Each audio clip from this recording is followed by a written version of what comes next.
I'm not leaving you, Sophie said, her voice cracking. Not until someone comes. You hear me? Not until someone comes. The woman trapped beneath the motorcycle didn't answer. She just stared up at Sophie with eyes that had seen everything and somehow still held fear. That was the night a homeless 19-year-old girl changed the course of her own life by refusing to walk away from a stranger's pain. Before we go any further, if this story moves you, please subscribe to our channel and follow along until the very end. Drop a comment and tell us what city you are watching from. I want to see how far this story travels. The rain had been falling for 3 hours before Sophie Williams heard the crash. She didn't hear it the way most people hear accidents, from behind glass, from the warmth of a car, from the safe distance of a life that had walls and a roof and someone to call. Sophie heard it the way she heard everything, raw, unfiltered, with every nerve ending she had sharpened by years of sleeping, exposed to a world that did not care whether she lived or died. She was tucked beneath the concrete overhang of the old Union Street highway overpass on the east side of Phoenix, in the particular corner she had claimed for herself over the past 7 weeks, because it blocked the wind from the northwest and stayed dry even when the storms came in sideways off the desert. She had her sleeping bag pulled up to her chin and her backpack wedged under her left knee the way she always did, because 3 years on the streets had taught her that everything you owned could vanish in the 60 seconds it took you to fall asleep. She was 19 years old. She had been homeless since she was 16. And she had learned thoroughly, painfully, without exception, that the most important rule for surviving without a safety net was this: do not make yourself a problem for people who are bigger than you. Stay small, stay quiet, stay invisible. That was the rule. She heard the engine first, a motorcycle running too fast for wet pavement, the kind of speed that sounds different in rain, higher pitched, slightly desperate, like the machine itself knows something is wrong. Then she heard the tire catch wrong on something, a seam in the road maybe, or a patch of standing water, and then the sound changed into something she felt in her chest more than heard with her ears, metal against asphalt, a long, shrieking slide impact silence. Sophie sat up. She told herself not to move. She pressed her back against the concrete pillar and pulled her knees to her chest and told herself that whatever just happened out there in the rain and the dark was not her business, was not her problem, was something that the people whose business it was would handle. Police would come. An ambulance would come. Someone would come. That was what Sophie told herself for about 45 seconds. Then she heard the screaming. It was not the frantic screaming of panic, not the loud theatrical kind that people do in movies. It was smaller than that, which made it worse. It was the sound of someone fighting hard to stay conscious and losing ground, a woman's voice, low and ragged and terrified, repeating something Sophie couldn't make out over the rain. And despite every lesson the streets had ever taught her, despite 3 years of carefully constructed survival instincts, Sophie's body made a decision before her mind finished the argument. She was already moving before she knew she had stood up. The motorcycle had gone down about 30 yards from the overpass on the curve where the road banked slightly toward the drainage ditch. The headlight was still on, casting a tilted beam across the wet pavement, and in that light, Sophie could see the woman, or rather, she could see the lower half of the woman, because the upper half was hidden under the motorcycle itself, which had come down on its left side and pinned her from the rib cage down. Sophie stopped, every muscle in her body locked, because she could see the leather vest. Even in the rain, even in that pale, tilted light, she could read it clearly enough. The patch on the back, the death's head, the words around it that she had heard people on the streets whisper about, the way you whisper about things you are afraid to name too loudly. HELLS Angels. Sophie had been on the streets of Phoenix for 3 years. She knew the neighborhoods, the territories, the unwritten rules of who went where and why. She knew which shelter the city's social workers treated as a priority and which ones they pretended didn't exist. She knew which blocks belonged to which people. And she knew everyone on the streets knew that you did not involve yourself with the HELLS Angels. Not because they were monsters, not because the stories were necessarily true, but because they existed in a world that operated by different physics than the one Sophie survived in, and colliding with that world without understanding its rules was the kind of thing that ended badly for people who had no one to protect them. She stood there in the rain. The woman groaned. "Help!" The voice was almost inaudible. "Please." Sophie looked back toward the overpass. She looked down the road in both directions. There was no one. No headlights. No sirens yet. Just rain and darkness and the ticking sound of a hot engine cooling fast in the wet. Please. The voice again, weaker. Sophie walked forward. Sophie walked. She dropped to her knees beside the woman, and what she saw made her stomach drop in a way that had nothing to do with fear anymore. The woman was older than Sophie had expected, maybe early 50s, strong-featured face, silver hair plastered against her forehead by the rain. Her left arm was bent wrong. There was blood on the side of her face coming from somewhere above her ear, mixing with the rain and running down her neck in pale pink rivulets. Her right hand was pressed flat against the ground, and she was using it to push, trying to move the motorcycle off herself, and the effort was costing her something she couldn't afford to keep spending. "Stop," Sophie said. "Stop pushing. You'll make it worse." The woman's eyes found her. They were gray, those eyes, clear even now, focused. "Who are you?" the woman said. "Nobody," Sophie said, and she meant it. "I'm nobody, but I'm here." She did a fast, desperate inventory. The motorcycle was a large touring bike, the kind that weighed somewhere over 800 pounds stock, and it was lying at an angle across the woman's lower body, the heaviest part of the frame across her left hip and thigh. Sophie couldn't see the extent of the injury, but she could see that the woman's right leg was free and her left leg was not moving, which could mean any number of things, none of them good. She needed the weight off. She needed it off now before blood flow became a permanent problem, and she needed to do it without shifting the bike in a way that caused additional injury, and she had no equipment, no training, no upper body mass to speak of, and no idea whether she was about to make this dramatically worse. "I'm going to try to lift it," Sophie said. "You can't lift it," the woman said, not dismissive, just stating physics. "I know," Sophie said. "I'm going to try anyway." She looked at the bike, at the angles, at the points of contact. There was a piece of the crash barrier that had come loose in the impact, a length of aluminum rail, maybe 4 feet long, lying 2 yards away. Sophie grabbed it.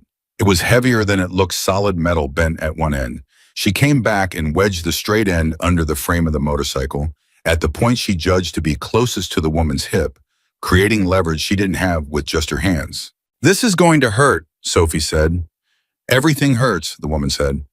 "Okay." Sophie gripped the rail with both hands. "Okay, when I push you, pull yourself backward. Can you do that?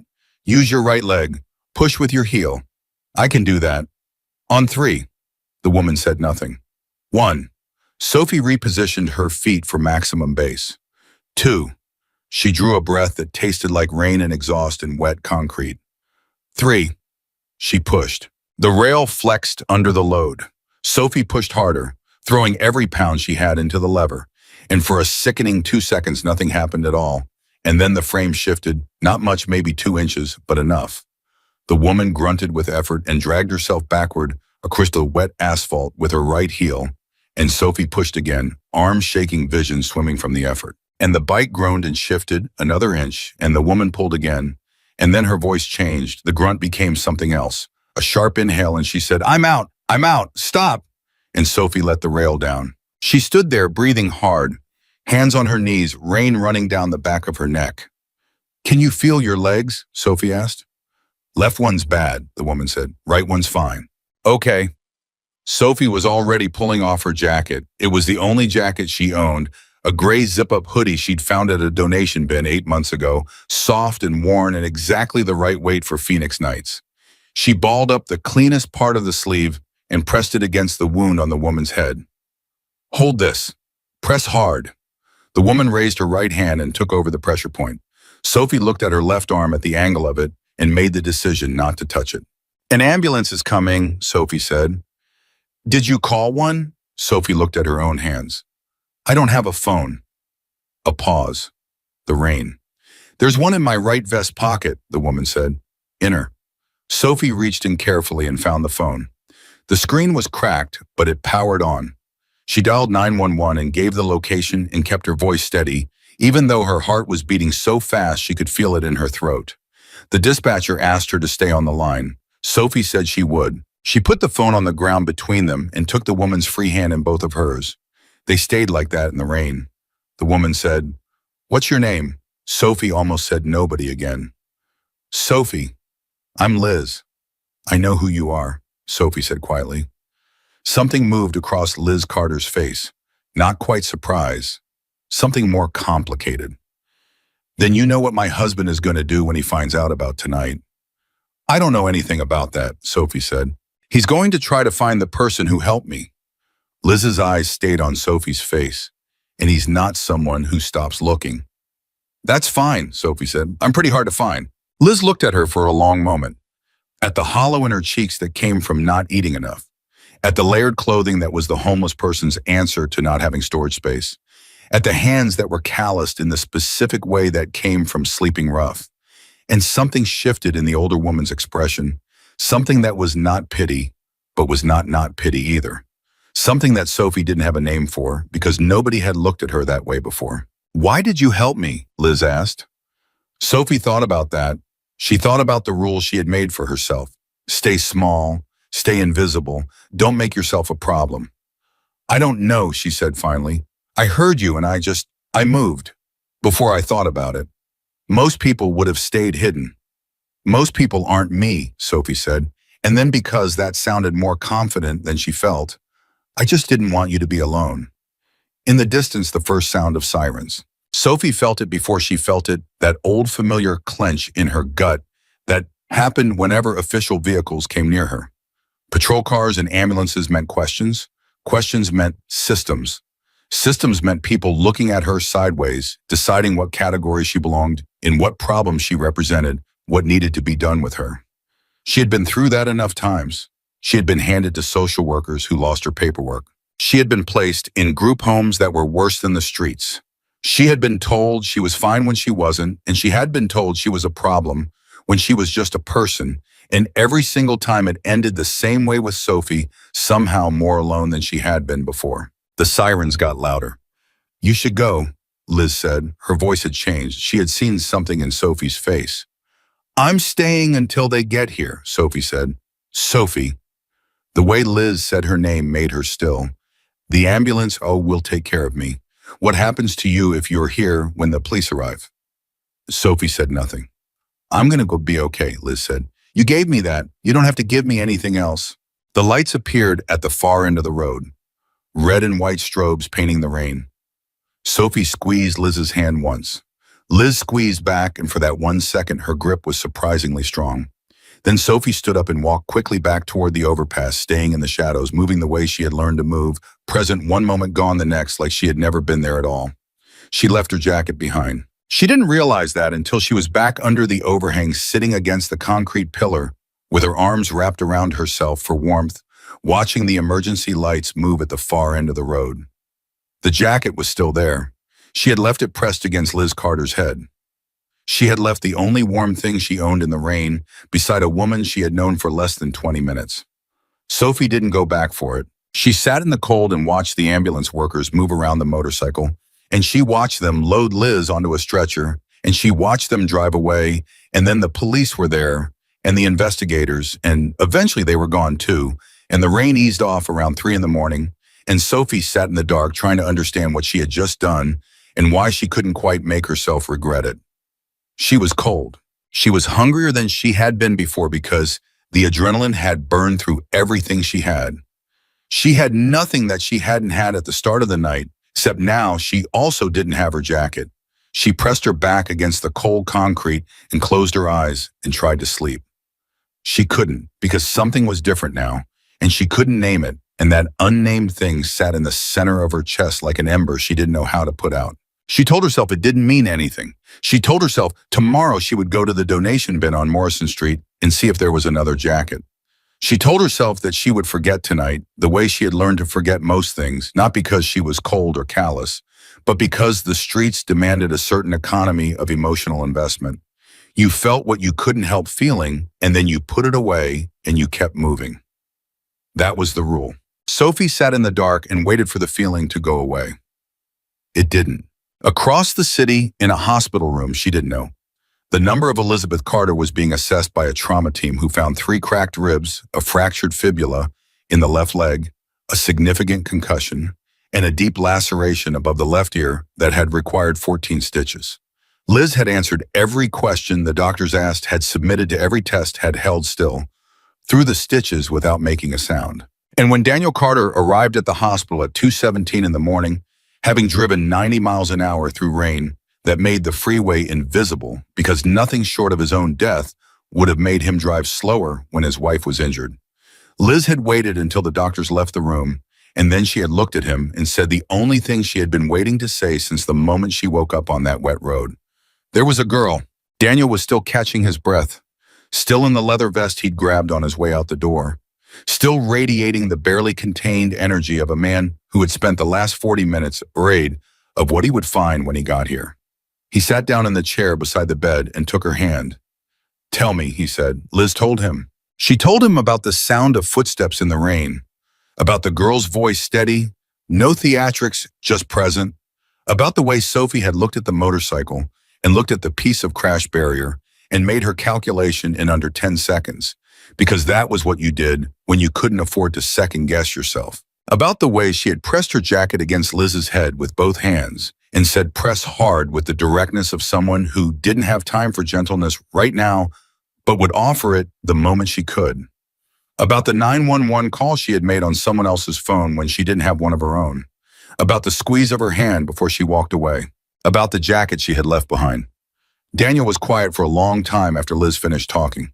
He was a large man, Daniel Carter, 52 years old, gray-bearded, with the hands of someone who had worked with them his whole life, and the stillness of someone who had survived enough to stop needing to perform anything for anyone.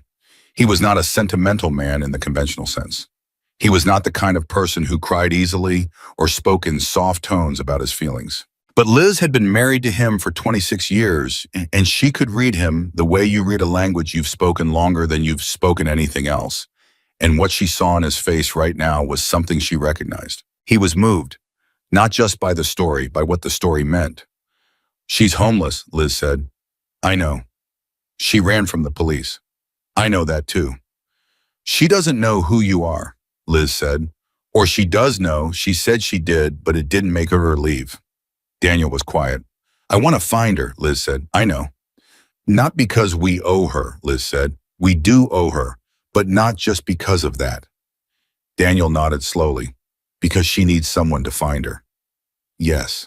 Outside the hospital room window, Phoenix was beginning its slow, wet gray recovery from the night's rain. The streets were draining. The sky was lightening somewhere far to the east. The overnight shifts at the hospitals and the shelters and the all-night diners were getting close to their ends.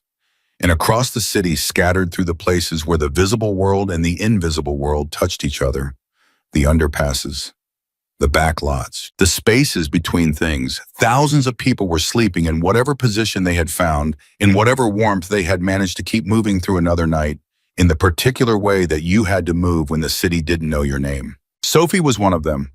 She finally fell asleep around 4, huddled against the pillar arms locked around her knees. She dreamed nothing, or she dreamed something and couldn't remember it in the morning. What she woke to was the sound of the first cars on the overpass above her head, and the way the changed light felt on her closed eyelids, and the cold that had worked its way into the spaces between her layers while she slept. She lay still for a moment the way she always did when she first woke up, running inventory before she opened her eyes. What did she have? What did she need? What was the plan for the day?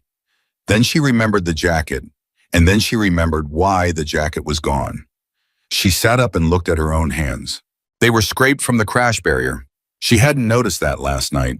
The palms were raw in 2 places where the metal edge had caught her, and there was a bruise forming across the base of her right thumb from where she had braced against the road. She hadn't felt any of it while it was happening. She felt it now. Sophie looked at her hands for a long moment. Then she got up, rolled her sleeping bag, shouldered her pack, and walked out into what was left of the morning. 3 miles away in a house in the Arcadia neighborhood, Daniel Carter was on the phone. He had been on the phone since leaving the hospital at 5 a.m. He had made 11 calls. The calls had gone to specific people, not to all 240 members of the Phoenix chapter, not yet, but to the ones who knew the geography of the city the way a fisherman knows water. The ones who knew where the edges were, who had relationships with the people who existed in those edges, who could move through neighborhoods where a knock on a door from the wrong person would cause a door to stay closed, but where the right person could open things up. He had described Sophie once in simple terms. Young woman, late teens, blonde hair, blue eyes, slight build, has been on the streets for a while. Last seen near the Union Street overpass. He gave them one instruction. Find her. Not bring her in, not approach her. Find her first. Know where she is, then call him. By 8 in the morning, he had 15 people in the field. By 9, he had 30. By 10, he had the first piece of information, a shelter coordinator on McLean Boulevard, who knew the name Sophie Williams and said she hadn't been in for a bed in 6 weeks but was occasionally seen in the area around the Garfield neighborhood. By 10:30, a club member named Ray Donahue, who had a long-standing informal relationship with the staff at the Jefferson Street Food Bank, reported that the woman who handed out Wednesday lunches there knew Sophie by name and hadn't seen her in 4 days, but expected her before the end of the week. By 11, they had 3 confirmed locations where Sophie had been seen in the past 2 weeks. And at 11:27, a member named Torres, who had been walking the stretch of road near the overpass since early morning, called Daniel and said, "She was here last night, boss. That's her sleeping spot. She's not here now, but she'll be back." Daniel said, "Don't touch anything. Don't leave anything behind. I don't want her to think she's being watched." Copy. "This has to come from her," Daniel said. "Not from us. She has to be the one who decides." Torres was quiet for a moment. "That's not how we usually do things." "I know," Daniel said. "This isn't our usual thing." What Daniel Carter did not yet know, what none of the 30 men in the field yet knew, was that Sophie Williams had already heard about the search. She had heard about it the way news traveled in the invisible city, which was faster than most people assumed, and through channels that the visible world didn't track. She had been at the Morrison Street donation bins at 7:30 in the morning, and an older man named Clarence, who slept under the van on the east side of the lot, had seen her and said he'd heard something, that some bikers were asking about a blonde girl who'd been near the Union Street overpass last night. Sophie had gone very still. "What kind of asking?" she said. "Like they were looking for her," Clarence said. He studied her face. "Like they wanted to find her." Sophie thought about the crash, about Liz's hand in hers, about the thing she had seen on the woman's face when she looked at her, that unnameable thing. "Did they say why?" she said. "No," Clarence said, "but I heard they're Hell's Angels." Sophie closed her eyes for a second. Of course they were. She thanked Clarence and walked away in the opposite direction from where she'd been planning to go. She moved fast without looking like she was moving fast, which was a skill, the ability to cover ground without drawing attention to the fact that you were trying to cover ground. She cut through the parking structure on 7th and came out on Van Buren and stood against a wall for 5 minutes watching the foot traffic before deciding where to go next. She needed to think. She ran through the possibilities the way she always ran through problems, not from emotion first, but from consequence. If the Hells Angels were looking for her, what did that mean? What were the possible reasons? She had been present at an accident involving one of their members. She had touched the woman. She had used the woman's phone. The phone meant her fingerprints. The 911 call meant her voice. She hadn't given her last name, but she had given the location. And they would have been able to get there quickly, and the investigation would have been thorough. And if anyone had been watching the road before or after, Sophie pressed her fingers against her temples. She didn't know. That was the problem. She didn't know what she had walked into last night. She had no map for this. She had survived 3 years on the streets by understanding the rules of the world she was living in, and this was outside every rule she knew. A woman with a Hells Angels patch. 30 people in the field looking for her by mid-morning. The kind of search that was organized rather than random, which meant someone with real resources was running it. She needed somewhere to think. Somewhere she knew. She needed Margaret. Margaret Lewis was 61 years old and had been living without permanent housing for 8 years, which made her something of an institution in the part of Phoenix she occupied. She had an encampment in a parking structure on the south side of the Garfield neighborhood that she had maintained against all odds for 4 of those 8 years, and she ran it with an efficiency and a firmness that had earned her both the respect and the occasional exasperation of everyone who spent time there. She knew everyone. She knew the stories behind the names, behind the faces. She had seen people come through, and some of them she had watched leave, and some of them she had watched disappear, and she held all of it with a patience and a grieving that was one of the most dignified things Sophie had ever encountered. Sophie had met her 14 months ago. Margaret had given her a blanket the first night and asked her nothing. The second night she had offered soup and asked one question. "What do you know how to do?" Not what happened to you, not where did you come from, not how did you end up here. Just what are you capable of? Sophie had thought about it and said she was good at finding things useful, things that people needed ways in and out of places, people who had what other people needed. Margaret had nodded and said, "Good, we can use that." In the 14 months since Sophie had become something like Margaret's right hand, not out of obligation, out of the particular kind of love that forms between people who see each other clearly and find what they see worth keeping. When Sophie arrived at the parking structure, Margaret was sitting in her usual spot, the folding chair, with the taped leg drinking coffee from a thermos that was more duct tape than thermos at this point. She looked at Sophie once and said, "You're moving wrong." Sophie sat down on the crate beside the chair. "I need to talk to you." "You're talking wrong too," Margaret said. "Sit down first. Drink something." "I don't have time to." "Sophie." Margaret's voice was not loud. It was the opposite of loud. "Sit down." Sophie sat down. Margaret poured coffee into the thermos lid and handed it to her, and Sophie held it with both hands and felt the warmth against her scrapes, and for a moment she just breathed. "Now," Margaret said, "tell me." Sophie told her. She told it the way she always told things to Margaret, without edits, without the instinct to make herself sound better or worse than she was, just a sequence of what had happened and what she had decided and what she didn't know. Margaret listened without interrupting. She was very good at that, Margaret, the kind of listening that was its own form of respect. When Sophie finished, the older woman was quiet for a moment. "Your hands," Margaret said. Sophie looked at them from the barrier. "I can see that." Margaret reached under her chair and came up with a small first aid kit, the kind with a red cross on a white background, and she took Sophie's right hand and cleaned the scrapes with an antiseptic wipe that stung badly and then covered them with bandages that were slightly too large. Sophie let her do it. "This woman," Margaret said, "Liz, what did she feel like to you?" Sophie thought about it. "Real," she said finally. "Real. Like she was looking at me, not at the situation I was in. At me." Margaret applied the last bandage with careful pressure. "And that scared you?" It wasn't a question. "It scared me," Sophie said. "Because," Margaret said. Sophie looked at the coffee in the thermos lid. "Because real things can disappear. The situation things are easier to handle because they don't mean anything." Margaret was quiet for a moment. Then she said, "Sophie, what do you think these people want from you?" "I don't know," Sophie said. That's the problem. "What are you afraid of?" Sophie thought about that too. She was good at fear, not in the sense of feeling it often, but in the sense of knowing how to look at it directly and say its name. "I'm afraid they think I did something wrong," she said, "or that they want something back, or that this is, I don't know, some kind of test. I'm afraid of the way things change when powerful people get involved." "And if none of those things are true," Margaret said. Sophie looked at her. "If it's exactly what it sounds like," Margaret said. "If the woman whose life you saved wants to thank you, what then?" Sophie didn't answer. "Because here's what I'm sitting here thinking," Margaret said. She folded the first aid kit closed and set it under the chair, and then folded her hands in her lap and looked at Sophie with the particular directness that was her version of tenderness.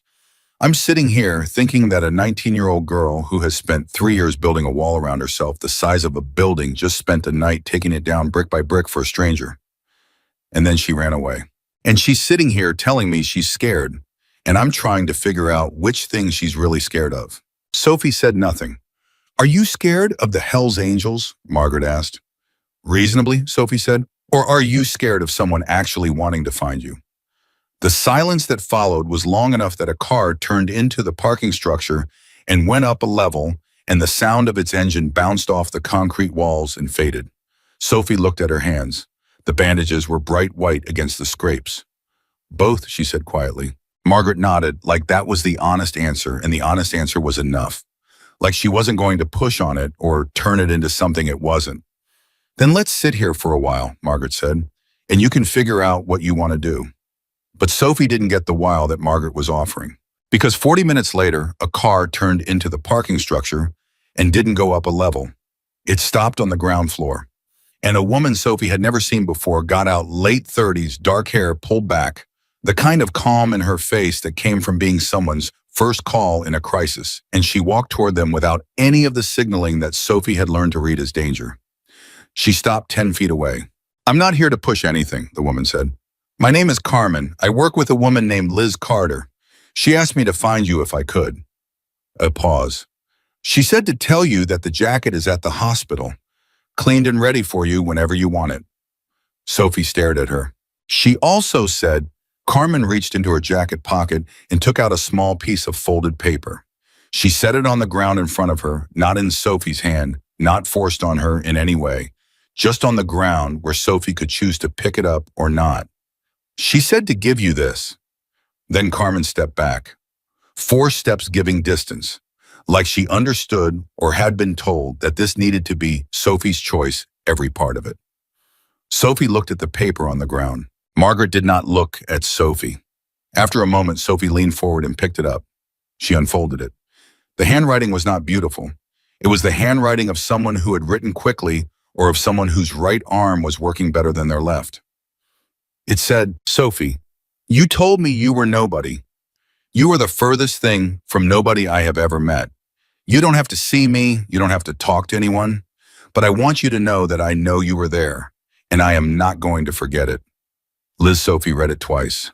Then she folded it back up and held it in her scraped hands and sat in the parking structure on the south side of Garfield while the morning moved around her and something happened in her chest that she hadn't felt in so long she had stopped expecting to feel it again. She didn't have a name for it either. But it was warm, and unlike most things in Sophie Williams' life, it didn't feel like something that was about to be taken away. Sophie held the note for a long time after Carmen left. Margaret didn't say anything. That was the thing about Margaret. She understood that some moments needed to be sat in, not talked through, not dissected, just inhabited until the person inside them figured out what they were going to do. She refilled her own coffee from the thermos and waited. Sophie read the note a third time. You told me you were nobody. You are the furthest thing from nobody I have ever met. She folded it again, smaller this time until it was a tight square that fit in the front pocket of her jeans. She pressed it flat with her thumb the way you do with something you don't want to crease any further. What are you going to do? Margaret asked finally. I don't know yet, Sophie said. That's honest, at least. She's still in the hospital, Sophie said. Carmen said she's recovering. Carmen said a lot of things, Margaret said. Some of them might even be true. Sophie looked at her. You don't trust it. I didn't say that. Margaret turned her coffee lid in her hand slowly. I'm saying that hope is a thing you have to handle carefully. You hold it too tight, it breaks. You don't hold it at all, you lose it. There's a right grip, and you have to find it yourself. She paused. I'm saying be careful, not don't go. Sophie was quiet. She knew about the jacket, Sophie said. She described it, the exact jacket. Yes. She didn't have to do that. No, Margaret said. She didn't. Sophie stood up. She picked up her backpack and settled it on her shoulders and looked at Margaret in the way that it meant she had made a decision and wasn't ready to say what it was yet, but that Margaret should know she hadn't made it lightly. Margaret said, You want me to come with you? No, Sophie said. This one I have to do myself. Margaret nodded, like that was correct, like she expected exactly that answer. Sophie, she said as Sophie started to move. Sophie stopped. Whatever happens today. Margaret said, You did the right thing last night. Whatever they tell you, whatever they offer you, whatever this turns into, it started with you doing the right thing. Don't let anyone make you forget that. Sophie looked at her for a moment. Then she turned and walked out of the parking structure into the late morning light. She hadn't told Carmen yes. She hadn't told Carmen anything. But the paper in her pocket had a hospital name in the top left corner of the notepaper, the kind of detail that wasn't an accident, and Sophie had very good memory for things she read once and needed to remember later. She walked 11 blocks before she found a working payphone outside a laundromat on 12th Street, and she called information and got the number for the hospital. And then she stood on the sidewalk for almost 3 full minutes before she made the second call. The hospital switchboard connected her to Liz Carter's room on the second try. The phone rang 4 times, then a woman's voice rougher than it had been in the rain, thickened by painkillers and exhaustion, and the general indignity of being in a hospital. Hello? It's Sophie, Sophie said. The pause on the other end of the line was brief but complete. I didn't think you'd call, Liz said. I didn't think I would either, Sophie said. A short silence. Not awkward. The kind that comes between people who both have too many things to say and are choosing which one to start with. How are you feeling? Sophie asked. 14 stitches in a broken leg and 3 ribs that the doctor keeps describing as angry. Liz said, but upright, more or less. Another pause. How are your hands? Sophie looked at the bright white bandages. You knew about those too. Carmen described the crash barrier. That edge would have done a number on anyone. Liz's voice shifted, not softer exactly, but quieter. More direct. I want to see you, if you're willing. Sophie thought about saying not yet. She thought about saying, let me think about it. She thought about every version of let me put some distance between myself and this moment that she had ever used to keep herself safe. Okay, she said instead. Okay, Liz said. And something in the single word, the controlled exhale of it, the way it landed told Sophie that Liz Carter had been sitting in that hospital room all morning, working very hard not to push, and that okay was costing her something too. One condition, Sophie said. Name it. I come alone. No one outside the room, no one in the hallway who's waiting for something. A beat. Done, Liz said. Sophie took a breath. I'll be there in an hour. She was there in 40 minutes. The hospital was the kind Sophie had been in twice before, once when she was 17 and had a respiratory infection that had gotten too bad to ignore once when she was 18, and a man at a shelter had hit her with an open hand for no reason that made any sense. Both times she had discharged herself as fast as she could because hospitals meant paperwork, and paperwork meant questions, and questions meant the specific kind of helplessness that came from being dependent on systems that could decide what happened to you. She walked through the lobby with the deliberate neutrality she used for all institutional spaces. Not rushing, not hesitating, looking like she knew where she was going and had every right to be there, because the secret to moving through places where you felt out of place was to never let the place know that. Room 214. She stopped outside the door. Through the small window in the door, she could see Liz Carter in the bed, propped up against pillows. Left leg elevated, arm in a soft cast from elbow to wrist. She was looking at something on the far wall. Her silver hair was clean and dry, now no longer plastered to her face, and Sophie could see for the first time what she actually looked like, strong-boned, broad-shouldered, with the kind of face that had been through things and come out the other side knowing something. Sophie pushed the door open. Liz turned her head. For a moment, neither of them spoke. They just looked at each other in the daylight, in the quiet of the hospital room, and Sophie understood something she hadn't fully understood in the rain last night. This woman was exactly who the patch said she was, and also completely someone else at the same time. You came, Liz said. I said I would, Sophie said. People say a lot of things. I know, Sophie said. I try not to. Liz looked at the bandages on Sophie's hands. She pressed her lips together briefly. Sit down, she said. Please. Sophie sat in the chair beside the bed. Not the comfortable one. There was a plastic chair near the wall and a padded chair closer to the bed, and Sophie automatically took the plastic one, the one that cost less to occupy, and Liz noticed that. The other one, Liz said. Sophie moved to the padded chair. Up close, she could see the bruising more clearly. The left side of Liz's face had gone yellow-green along the cheekbone, fading from a deeper purple near the hairline where the stitches were. She was moving carefully, the way people do when they have learned very quickly that their body has opinions about what it will allow. I want to know about you, Liz said, without preamble, without the softening that some people did when they asked for things they thought might hurt. Just straight. Sophie had expected something else. Gratitude maybe, or explanation, or the careful social choreography of two people who didn't know each other pretending they had context. She hadn't expected this. What do you want to know? Sophie said. How long have you been on the streets? 3 years. Since you were 16. Yes. Parents. My mother died when I was 15. My father was gone before that. Sophie said it the way she had learned to say it, without apology, without the catching in the voice that it used to cause. Not because it didn't matter, but because she had processed it so many times that it had become the shape of her life rather than the wound in it. There was an aunt for a few months. It didn't work. Liz didn't say she was sorry. Sophie noticed that and was grateful for it. The sorry never helped. It just made the person saying it feel better about having heard something difficult. School, Liz said, through 10th grade, then I was out. Smart, Sophie looked at her. Yes.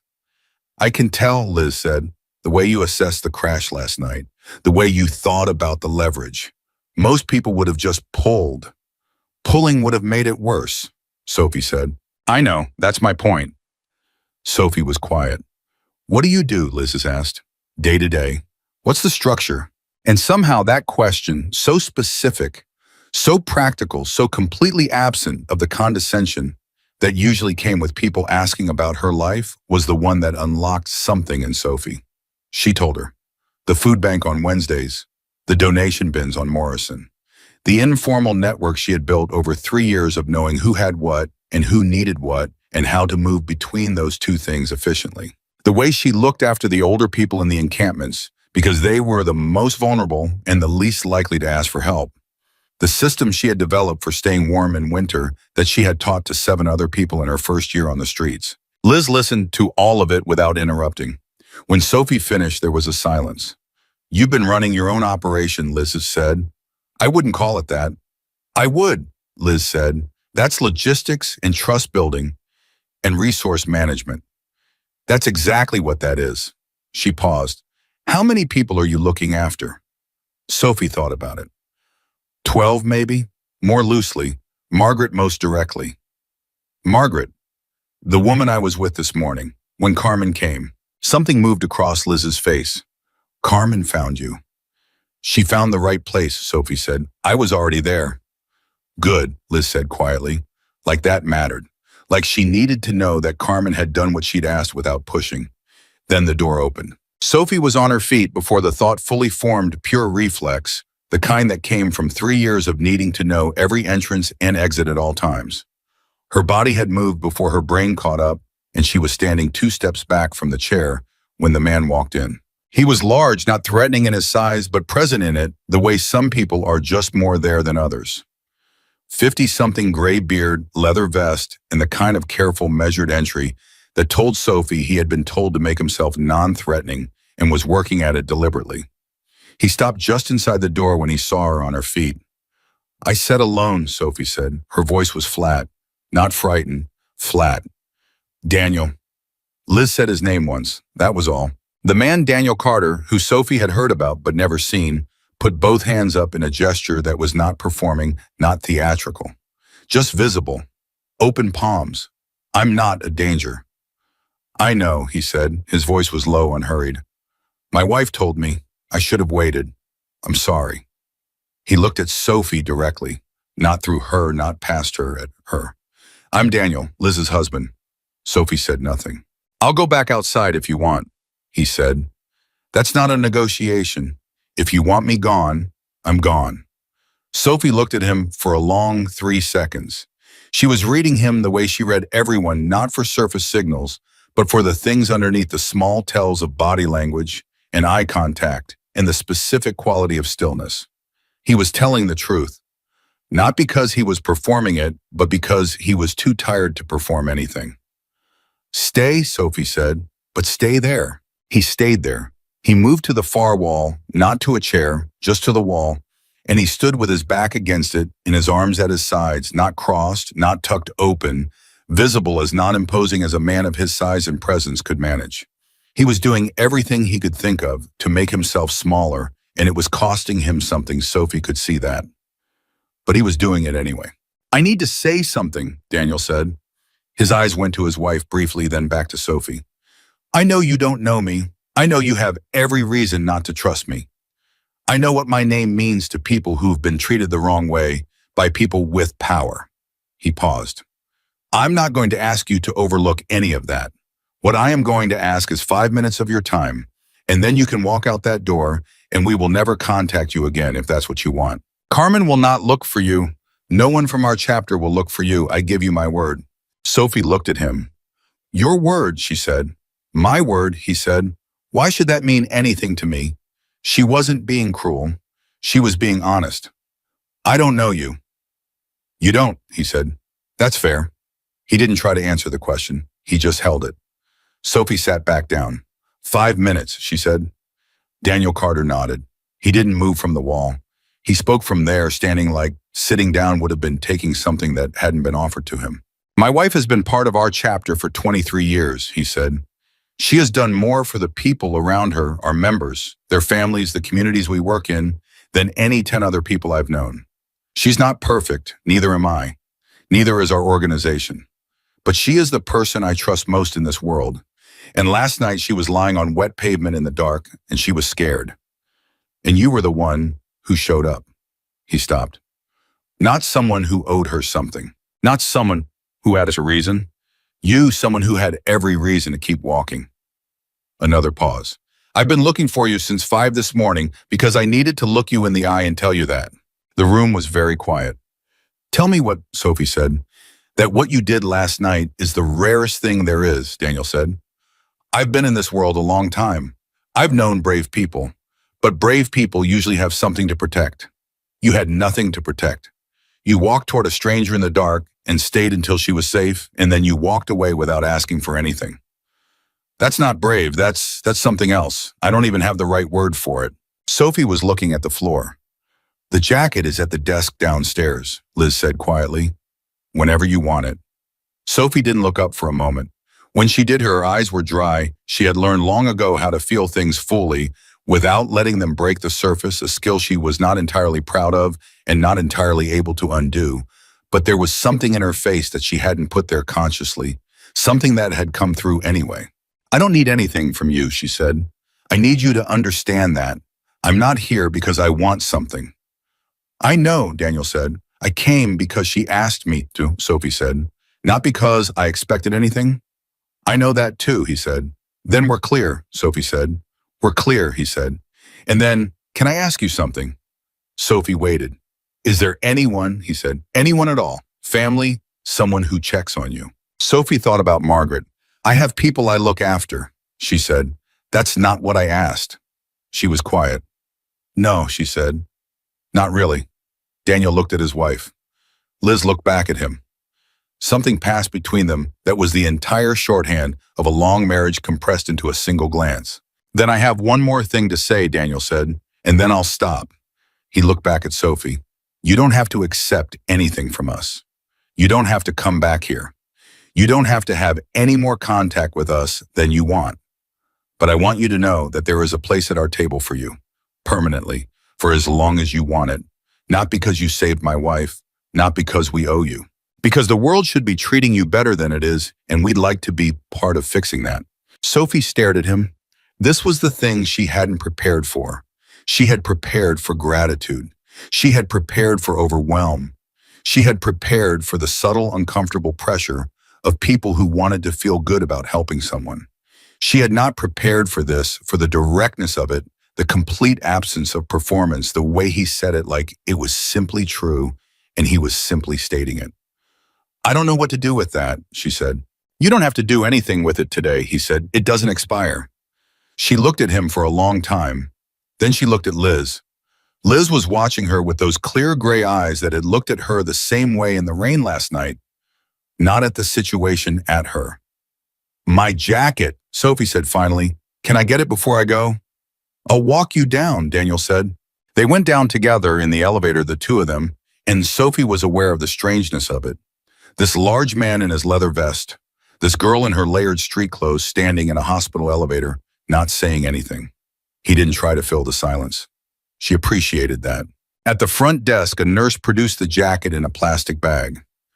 It had been washed. Sophie could see that no longer bloodstained, just gray and soft and worn the way it had always been.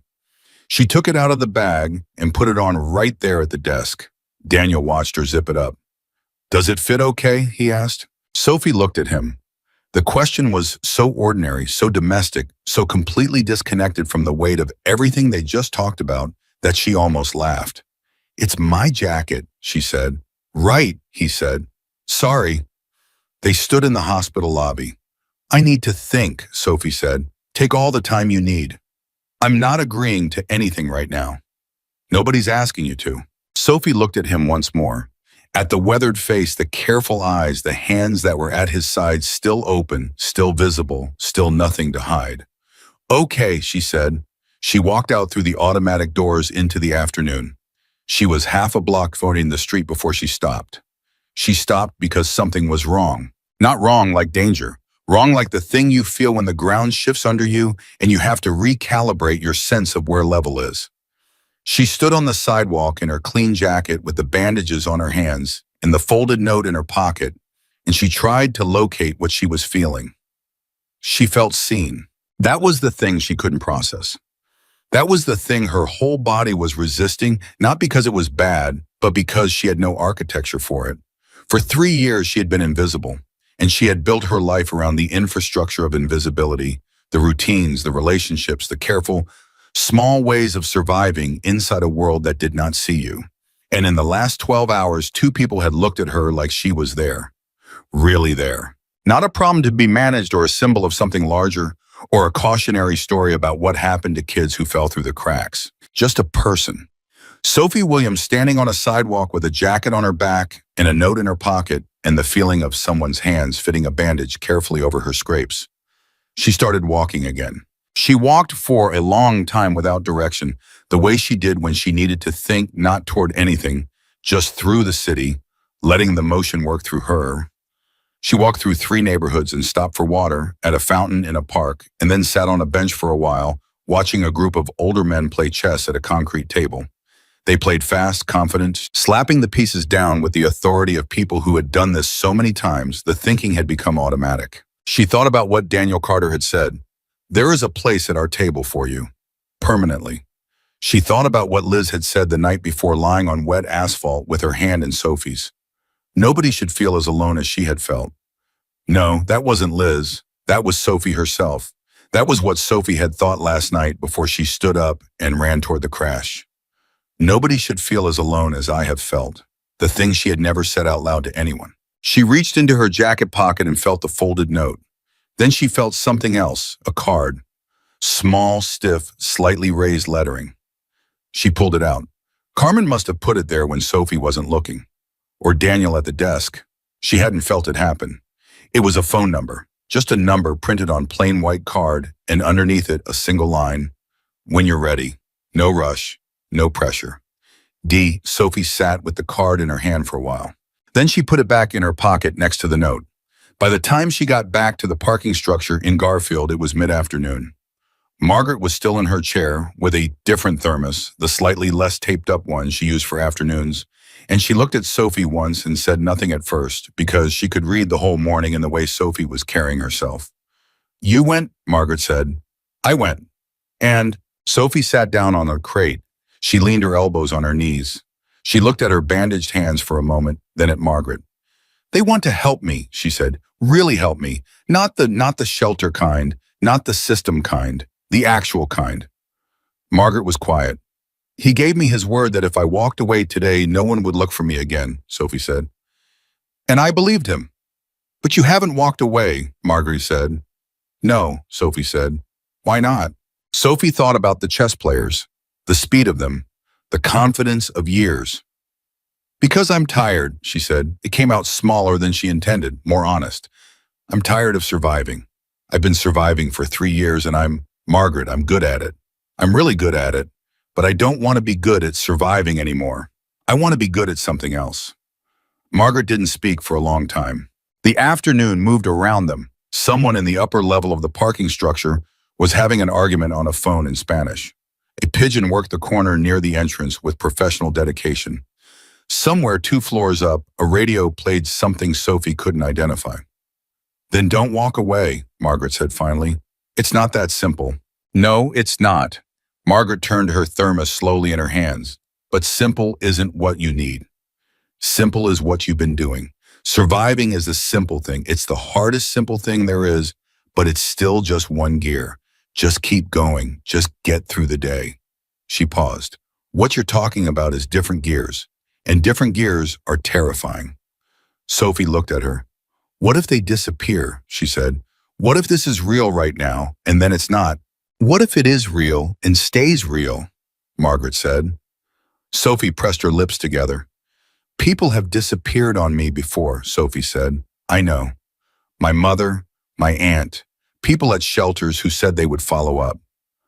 I know, Margaret said again. Not dismissively, just holding it. This is different, and people, Sophie said. She heard herself say it and heard the question hidden inside the statement. Yes, Margaret said, it is. I don't know how to trust that. You don't have to trust it yet, Margaret said. You just have to not close the door. She set the thermos down on the ground beside the chair and looked at Sophie with the full weight of 8 years of knowing exactly how badly wrong things could go and deciding every morning to be here anyway. Can you do that? Can you just leave the door open? Sophie reached into her pocket. She took out the card and looked at the single line of text. When you're ready, no rush, no pressure. She put it back. Yeah, she said, I can do that. What neither Sophie nor Margaret knew, sitting in the afternoon quiet of the parking structure, was that Daniel Carter had not gone back upstairs when Sophie left the hospital. He had stood in the lobby for a few minutes, and then he had made 3 calls. The first call was to his vice president, a man named Frank Reyes, who had been with the club for 17 years, and who was the person Daniel trusted to translate his intentions into action without distorting them. The call was brief. Daniel explained what had happened, what he had offered, and what he needed Frank to do.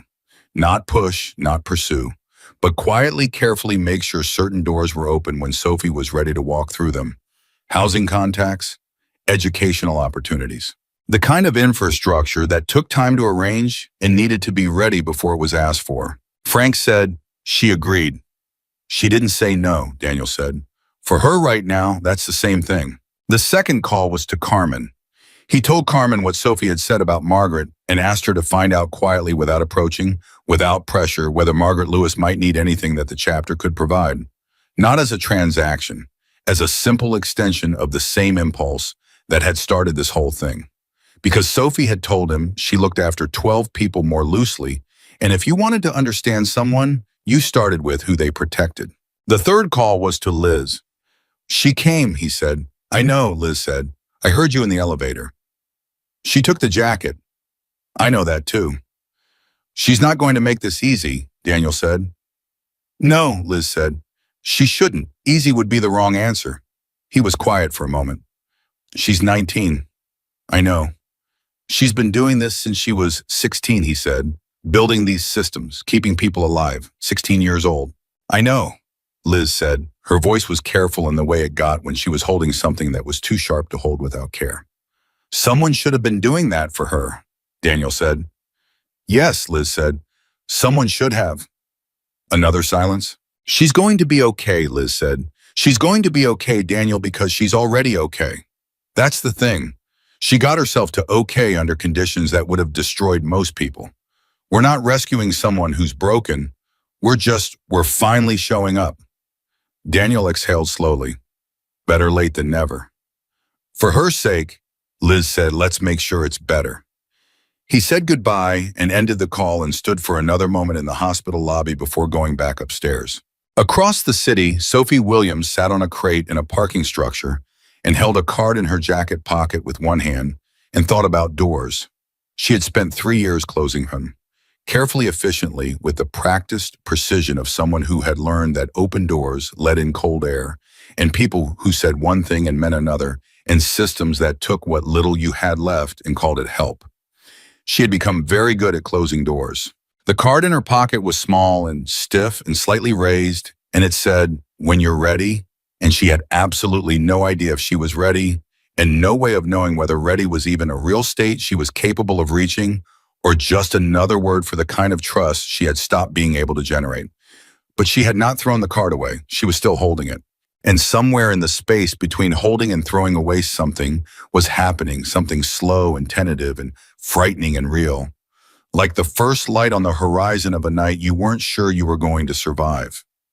Sophie Williams had not made a decision yet, but she had not walked away either. And for tonight, for this particular Tuesday afternoon in Phoenix with the chess players, and the pigeons and the radio from 2 floors up, and Margaret's steady presence in the folding chair for tonight, that was enough.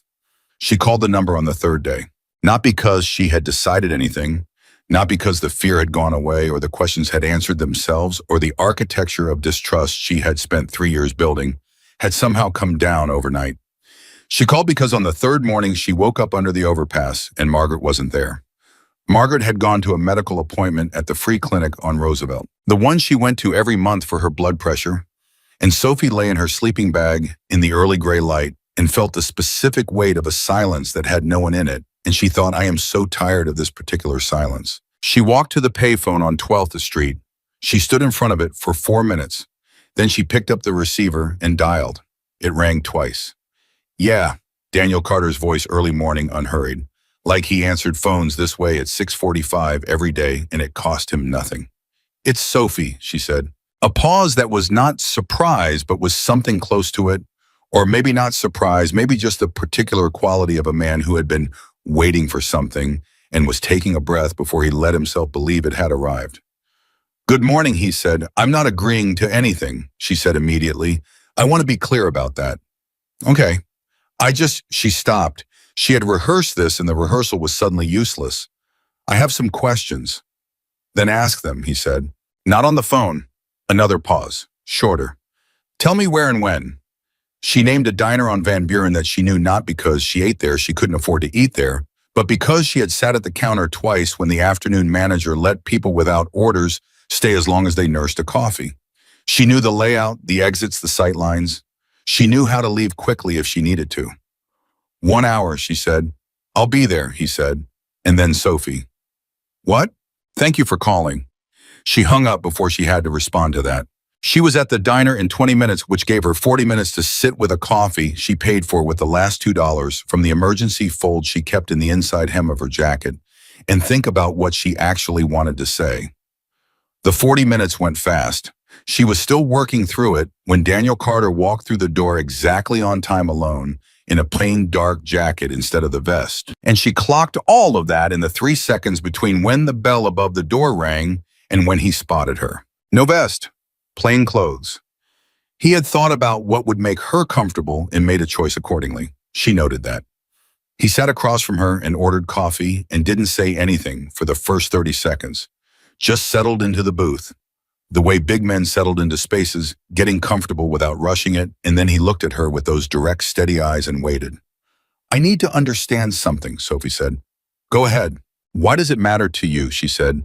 Specifically, not the gratitude, I understand the gratitude, but what you said at the hospital about a place at your table. Why does that matter to you? What do you actually want out of this? He thought about it.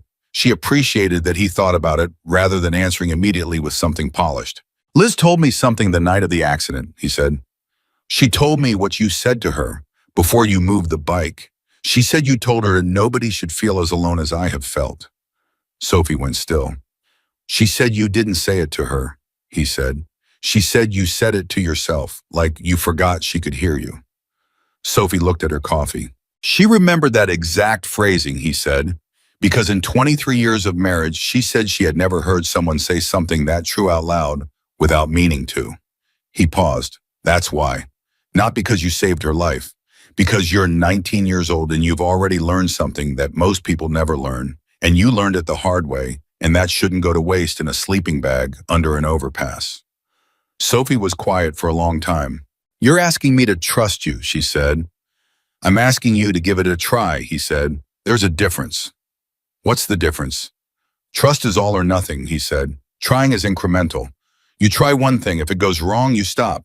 If it doesn't, you try the next thing. You stay in control the whole time. She looked at him. And if I decide to stop, then you stop. No pressure. No one showing up looking for me. No pressure, he said. No one looking for you, so Your word, she said. My word, he said. Sophie wrapped both hands around her coffee cup. The bandages were looser, now the scrapes healing. She thought about what Margaret had said. Leave the door open. Just leave the door open. What does trying look like, she said. And that was where it began. Not with a declaration, not with a handshake or a formal agreement or any of the language that institutional help usually came wrapped in. It began with Daniel Carter taking out a small notebook, the actual paper kind worn at the corners, and asking Sophie a series of very specific questions. Not about her feelings or her history or her needs in the abstract. About logistics, what she needed most immediately, what she already had covered, what the gaps were. He listened and wrote and asked follow-up questions that were smart questions that showed he had actually processed what she'd said rather than waiting for her to finish talking so he could offer what he'd already decided she needed. And Sophie, who had sat across from social workers and case managers and well-meaning volunteers too many times to count, found herself noticing the difference in her body before she noticed it in her mind. Her shoulders came down slightly. Her hands stopped gripping the cup. She was talking to someone who was actually listening. By the end of the hour, Daniel had a list. Sophie had nothing signed, nothing committed to nothing that couldn't be walked back. But there was a list and a plan and a next step, and none of it had cost her anything.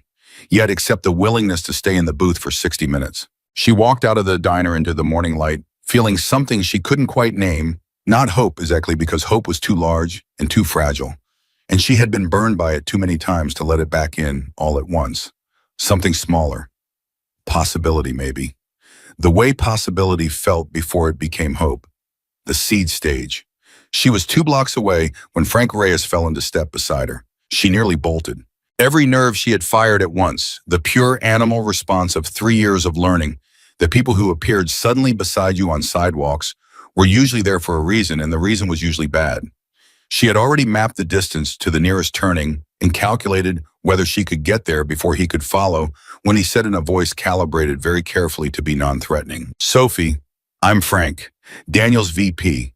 He sent me because he wanted you to have another contact in case you need something and can't reach him." He kept walking beside her at her pace, hands out of his pockets, not touching her, giving her the whole sidewalk if she wanted it. "I'm not trying to crowd you. I know this is too much right now. I just wanted to introduce myself so that if you see my face somewhere, you know who I am." Sophie had stopped moving, which meant Frank had stopped too. 3 feet ahead of her, turned halfway toward her. She looked at him. Late 40s, compact brown skin, the same careful stillness that Daniel had. The kind of stillness that was trained, not natural. The stillness of someone who had learned to manage the space they occupied because they understood how others perceived them. "He sent you," she said. "Yes." "He could have told me you might do this," she said. "In the diner. He could have warned me." Frank's expression shifted. Something that was not quite embarrassment, but was in the neighborhood of it. "You're right," he said. "That was our mistake. I'm sorry." Sophie looked at him for another second. "Okay," she said. "I know your face now." "That's all I needed," he said. She walked away.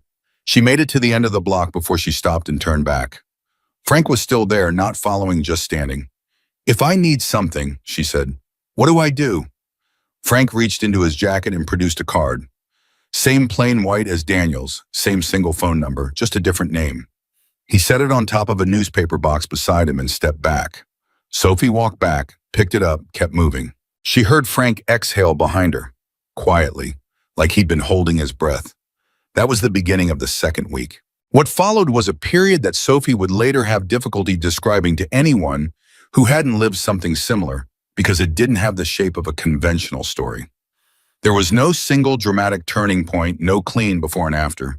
It was more like weather changing, slow cumulative, the temperature shifting by single degrees until one morning you realized you were warm and you couldn't remember the last time you'd been cold. Daniel's list produced results in a sequence that was carefully paced, as if he understood that moving too fast would break something fragile. The first thing was simple, a storage unit paid up for 3 months on a lot off McDowell Road. A key arrived via Carmen with a note that said, "No strings for your things." Sophie stood outside the unit for a while before she unlocked it.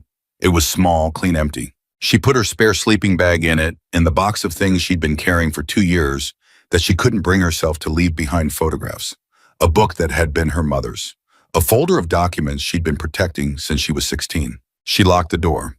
She put the key in her pocket. She stood there and breathed for a while.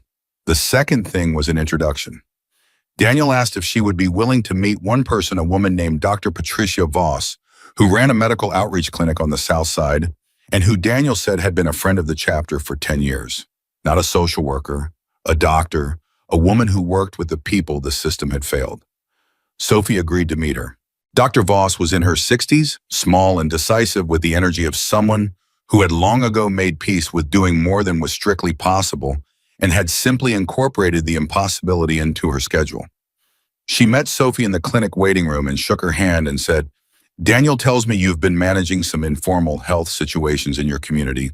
Tell me what you're dealing with." Sophie told her about the older people in the encampments, the blood pressure issues, the untreated diabetes, the wounds that went too long without proper care because the nearest clinic required ID that not everyone had. Dr. Voss listened with the same quality of attention Sophie had encountered in Daniel, and she had the same habit of asking follow-up questions that were smart and specific. You've been triaging, Dr. Voss said.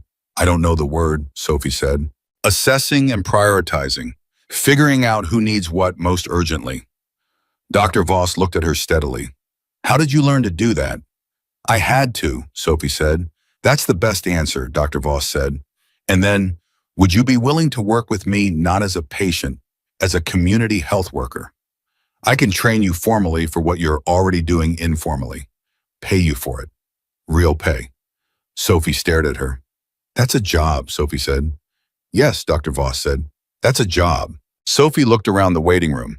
At the people in the chairs' faces, she recognized the particular quality of people who had been waiting for a long time to be seen by someone who would actually look at them. I'd want to keep working with my existing community, Sophie said. Not just the clinic, the people I'm already looking after. That's exactly what I'm describing, Dr. Voss said. Sophie was quiet for a moment. Something was tightening in her chest, not painfully, more like the feeling of a hand held out in the dark and closing around something solid. I need to think, she said. Take your time, Dr. Voss said. The offer doesn't have an expiration date. Sophie left the clinic and walked for an hour before going back to the parking structure. Margaret was there. Sophie sat down on the crate and told her everything in order, without editing the way she always told Margaret things. When she finished, Margaret was quiet for a long while. A job, Margaret said finally. Yes. With pay. That's what she said. Margaret turned her thermos slowly.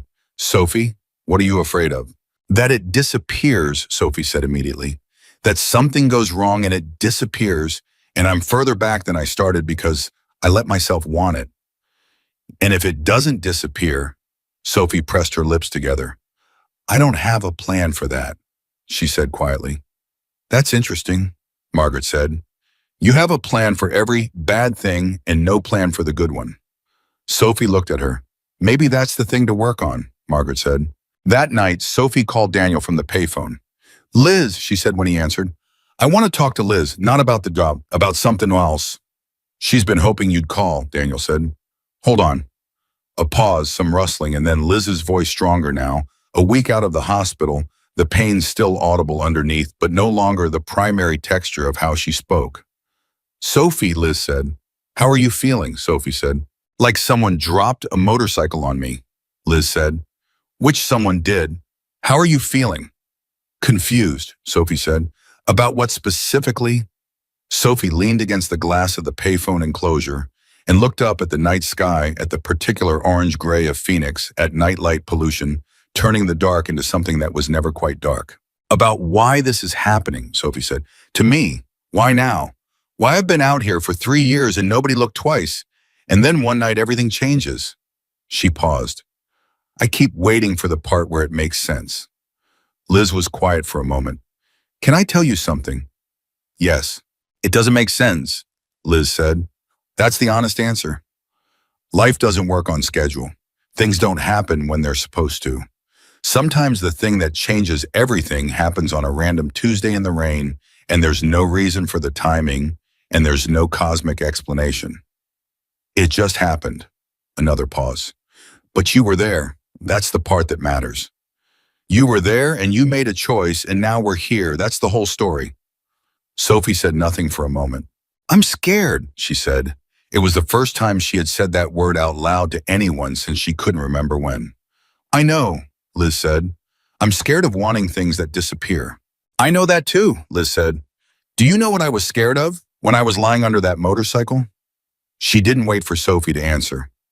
I was scared that no one would come, that I would be there alone in the dark and no one would come. A beat. And then you came. You came because you could not come, because that's who you are. Her voice was steady and sure. People like you don't disappear, Sophie. People like you are the ones who stay. The line was quiet. You think I should take the bah, Sophie said. I think you should do whatever feels true to you, Liz said. But yes, I think you should take the job. Sophie took a breath. I'll think about it tonight. That's all anyone can ask. She hung up and stood for a while longer, looking at the orange-gray sky. She thought about the chess players, the speed and confidence of years, how you got there not by being unafraid, but by playing so many games that the fear stopped being louder than the game. She called Dr. Voss's number the next morning. "I'll do it," she said when the doctor answered. "Good, Ed," Dr. Voss said. "Can you start next Monday?" "Yes," Sophie said. "I can start Monday." She hung up and stood with both hands against the payphone and breathed. And then something happened that she had not anticipated and had no way to prepare for because it came from outside the story she had been telling herself about what all of this was. It came from Clarence. Clarence, who slept under the van at the Morrison donation bins. Clarence, who had been the first one to warn her about the bikers looking for her. Clarence, who Sophie had been bringing food to every Wednesday for the better part of a year because he had bad knees and the walk to the food bank was hard, and he never complained about it, but she had learned to read what people didn't complain about. Clarence found her that afternoon and he was moving wrong, not his knees, something else, something in his face. "Someone's been asking about you," he said. Sophie's attention sharpened immediately. "Who?" "Not the bikers," Clarence had said. "Someone else, younger guy, 30s maybe, asking about the girl who was near the overpass the night of the motorcycle crash." He paused. "Sophie, he wasn't asking like he wanted to thank you." She went still. What was he asking? He was asking whether anyone saw you there, whether you saw the accident, whether you'd talked to anyone about what you saw. Clarence's voice had dropped. He said he was a journalist, but he was paying for answers. Cash. And journalists don't usually pay. Sophie felt something cold move through her. "Did anyone say anything?" she said. "I didn't," Clarence said. "Nobody in our group did, but he went down to the Jefferson Street food bank. And you know how it is there? Not everybody knows to keep quiet." Sophie's mind was moving fast, now running through it. Someone who wasn't a journalist but was using that cover, asking specifically about who had witnessed the crash, asking about whether she had seen something or said something, paying for information. The accident had not been random. She had not let herself think about that before. She had focused on Liz, on the aftermath, on the slow, terrifying possibility of something good. She had not stopped to ask why the accident had happened. She needed to talk to Daniel. She called Frank first because she had Frank's number in her pocket and because the thing Clarence had told her felt too urgent to wait for a regular call to Daniel's number and be held in a queue. Frank picked up on the second ring. "It's Sophie. I need to talk to Daniel now." Frank heard something in her voice. He didn't ask questions. "I'll have him call you back in 2 minutes. Where are you?" She gave the intersection. Daniel called in 90 seconds. She told him what Clarence had said, all of it exactly as she had heard it. When she finished, there was a silence on Daniel's end that was different from his usual silences. It was shorter and harder. "How long ago?" he said. "Today, this afternoon." "At the food bank." "Yes." Another short silence, then, "Sophie, I need to ask you something, and I need you to answer me honestly." "Okay. The night of the crash, before you heard the impact, did you see anything on the road? Another vehicle? Anything that seemed off?" Sophie went back to that night in her mind.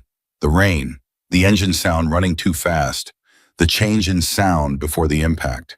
She had not thought about it carefully before she had been focused on what came after, not on the sequence itself. But now she did think about it. "There was a car," she said slowly, "before the crash, maybe 30 seconds before.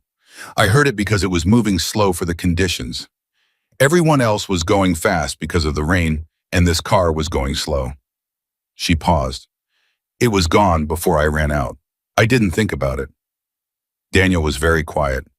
"Did the accident investigation find anything?" Sophie said. "The official report says she lost control on a wet surface," Daniel said. His voice was careful and even in the way it got when he was managing something underneath. "We've had our own questions about that since the night it happened. Liz is an experienced rider. She has been riding in Phoenix rain for 20 years. Sophie processed that. "Someone ran her off the road," she said. Daniel didn't confirm it out loud. He didn't deny it either. "I don't want you going back to the overpass," he said, "or the donation bins, or Jefferson Street. Not until we know more about who this man is." "That's where I live," Sophie said. "I know," he said. "That's why I'm asking you to let us help with that, right now, tonight." Sophie pressed her hand flat against the side of the payphone. She thought about everything she had been building, the careful, incremental, one step at a time structure of the past 2 weeks. The storage unit, the meeting with Dr. Voss, the job that started Monday, the door she had agreed to leave open. She thought about what it would mean to close it again now, to disappear back into invisibility, back into the infrastructure of staying small and staying quiet. She couldn't do it. Not because she wasn't afraid. She was afraid. She was afraid in the specific focused way she got when a situation had real edges and she could feel exactly where the danger was.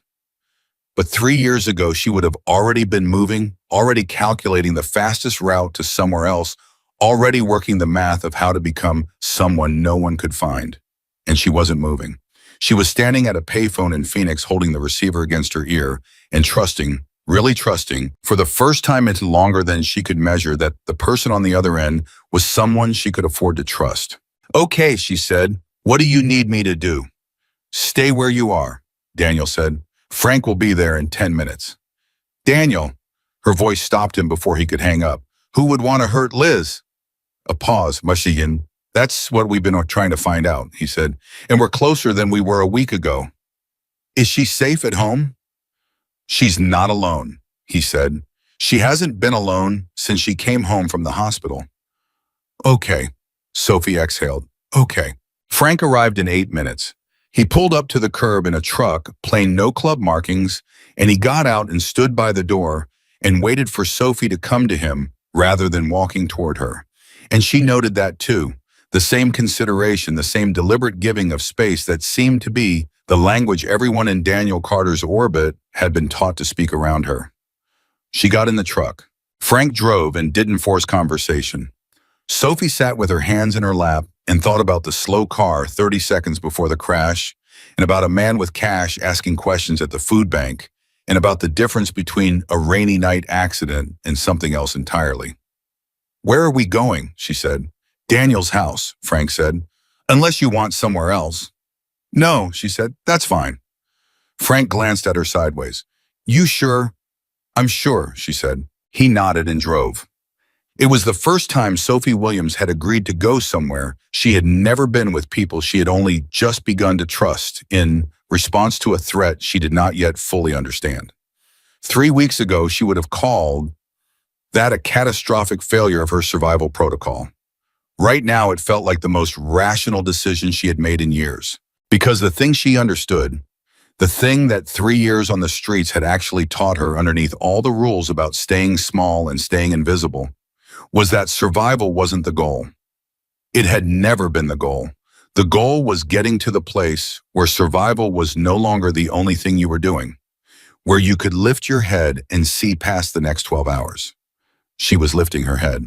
And what she could see past the fear and the uncertainty and the threat of whoever was paying cash for information about her at the Jefferson Street Food Bank, what she could see sitting in the passenger seat of Frank Reyes's truck as it moved through the early evening streets of Phoenix was something she had not been able to see clearly from the ground, that she was not alone. For the first time in 3 years, she was genuinely, substantially not alone. The truck moved through the city, and the city moved around it, and Sophie Williams kept her hands in her lap and breathed and let herself be taken somewhere she had not been before. And for the first time in longer than she could accurately remember, she did not spend the whole drive planning how to leave. Daniel Carter's house was not what Sophie had imagined. She hadn't let herself imagine much. Imagining things in detail was a habit she had broken early because detailed imagination led to expectation, and expectation led to the specific kind of pain that came from wanting something precise and losing it. But whatever vague shape she had allowed herself, the reality was quieter than it. Smaller, more ordinary. The kind of house where someone actually lived rather than performed living. Liz was in the front room when Frank brought Sophie in. She was in a recliner with her left leg elevated, a blanket across her lap, looking like someone who had been told to rest and was tolerating it badly.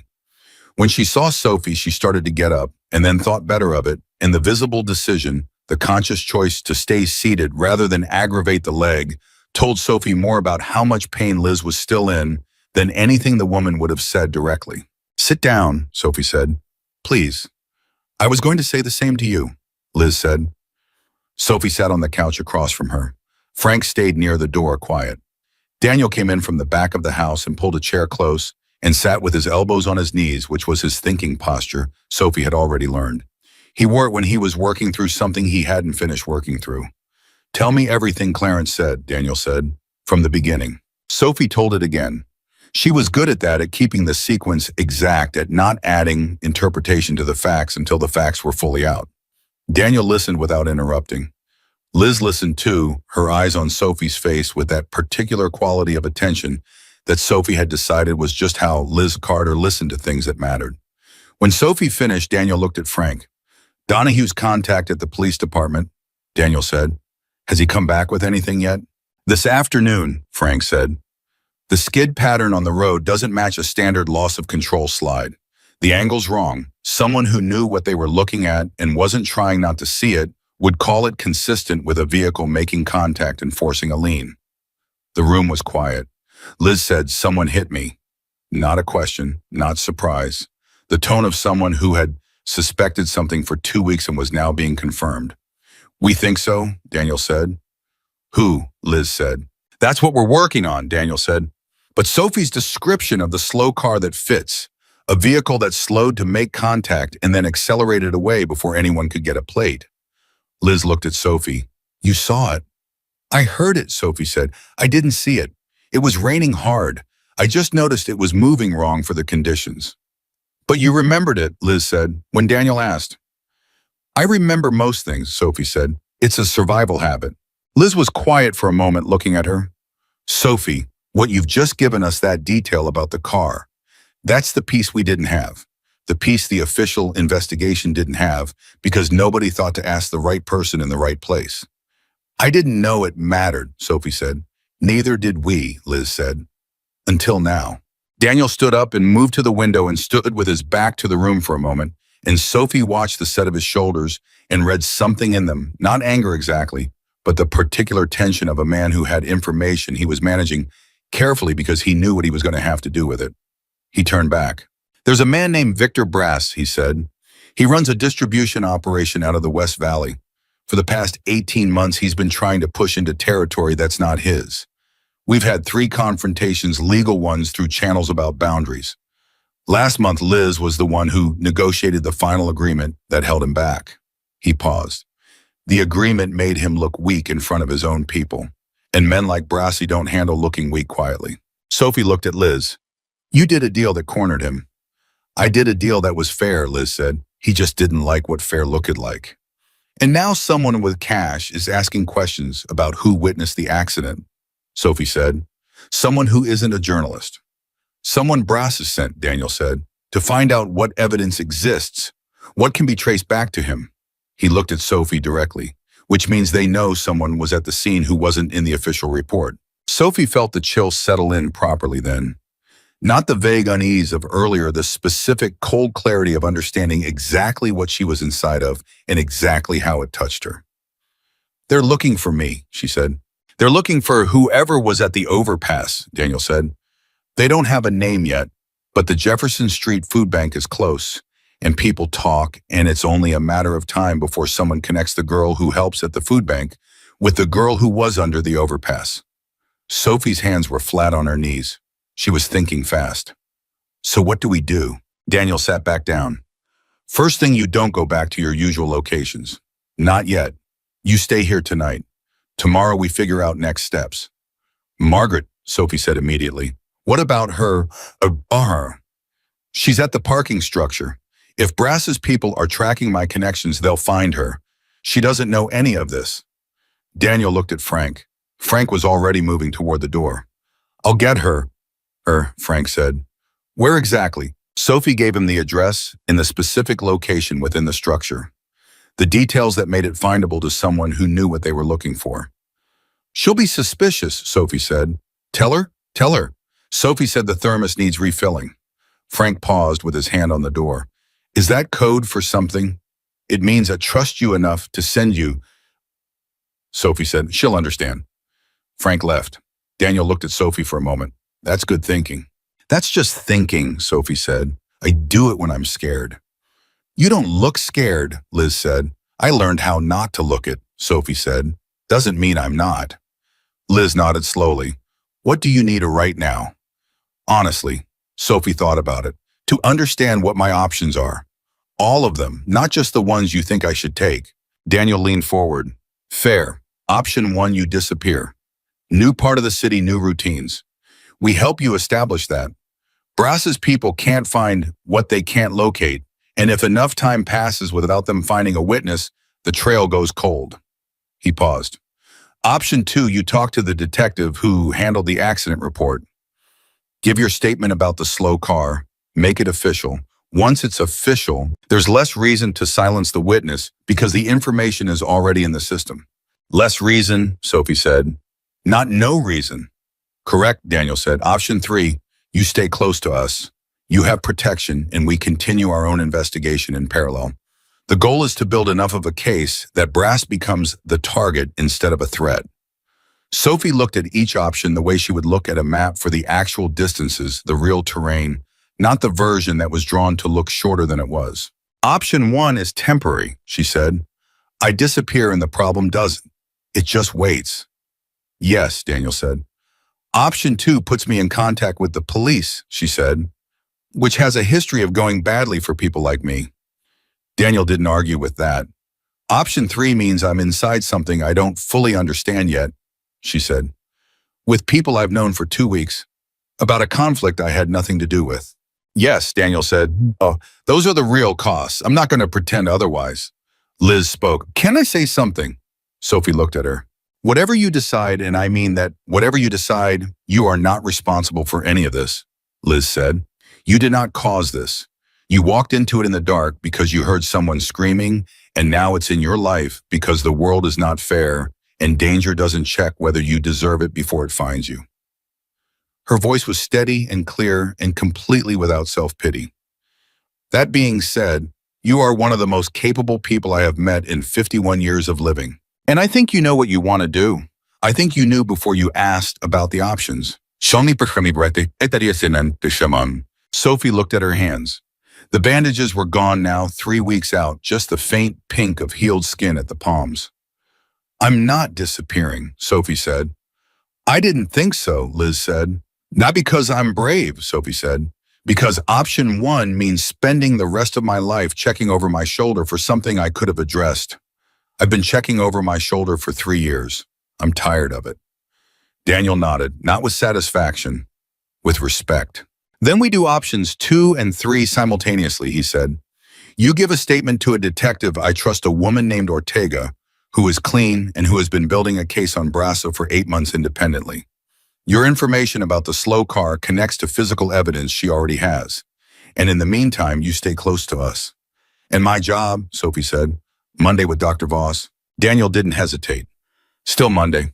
Dr. Voss's clinic is on our southwest boundary. You'll have people close without it looking like you do. You'll live your life. You just won't be invisible doing it. Sophie was quiet.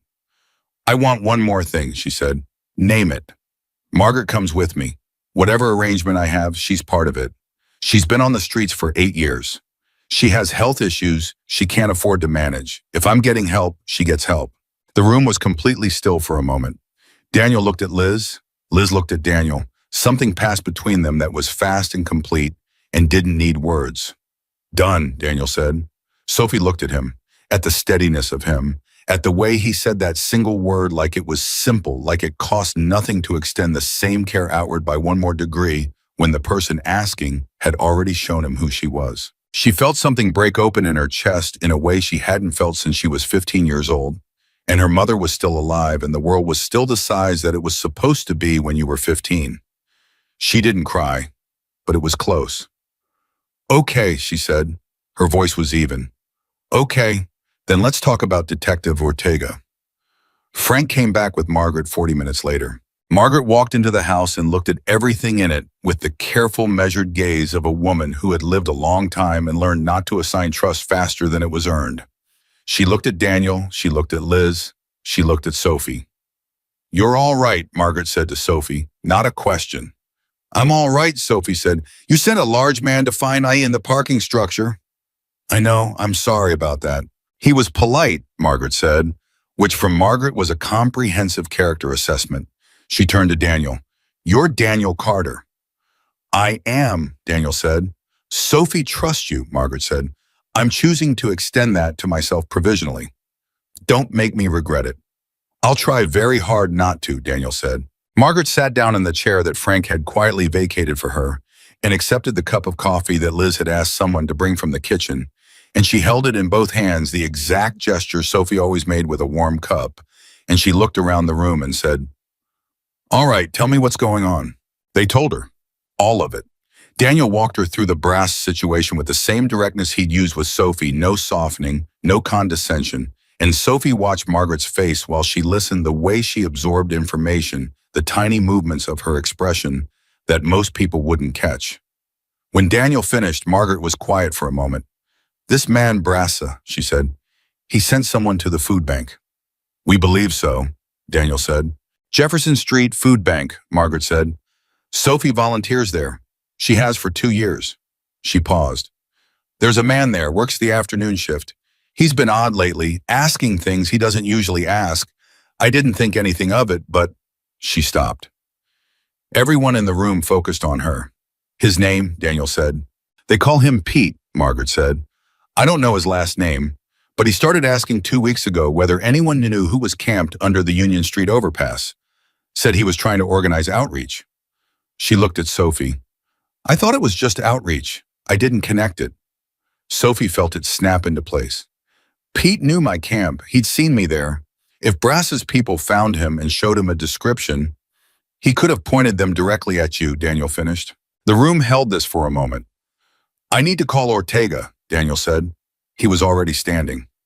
"Wait," Sophie said. He stopped.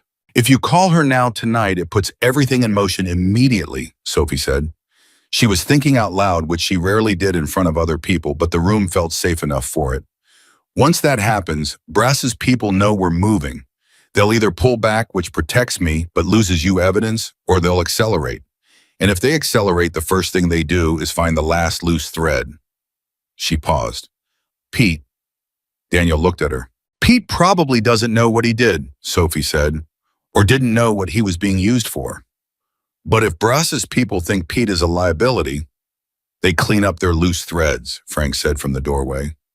"Yes," Sophie said. Daniel stood very still for a moment. Then he reached for his phone. "I'll call Ortega and Donahue simultaneously." Ortega moves to bring Pete in for his own protection. Donahue covers the food bank tonight in case anyone comes back. He looked at Sophie.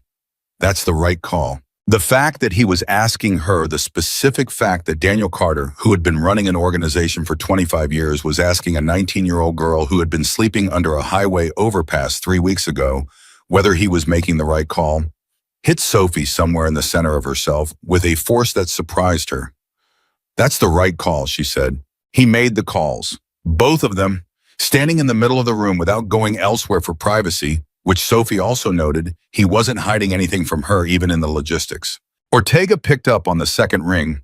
The conversation was brief and professional and told Sophie, who was listening carefully, that this was a woman who was already oriented toward this situation, who had been tracking it for longer than tonight, who was not surprised by the new information, but was clearly energized by it.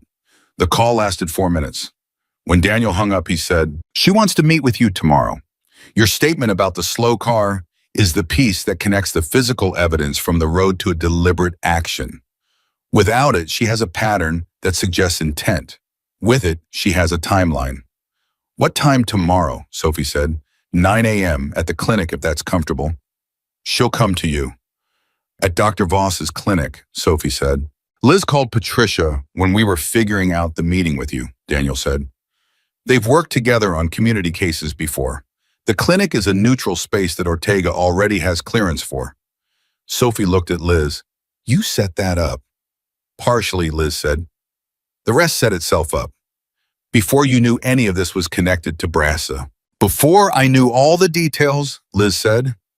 "But Sophie, I knew someone had run me off that road. I knew it wasn't weather, and I knew it wasn't my writing, which meant there was going to be an investigation, and an investigation was going to need what witnesses there were." She met Sophie's eyes steadily. "I wanted you to have somewhere safe to be when that happened. I didn't know the timeline. I just knew it was coming." Sophie stared at her. "You were protecting me," Sophie said, "while I was protecting you." Liz didn't answer. She didn't need to. Margaret from her chair said quietly, "How about that?"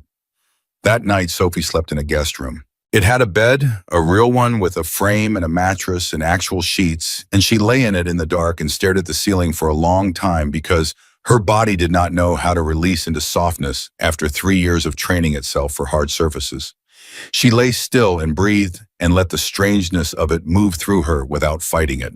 She thought about Brassa, about the slow car, about Pete at the food bank, who probably thought he was just answering questions from a friendly stranger, who probably had no idea that the information he'd passed along had sent people looking for a 19-year-old girl who had done nothing except be in the right place to do the right thing.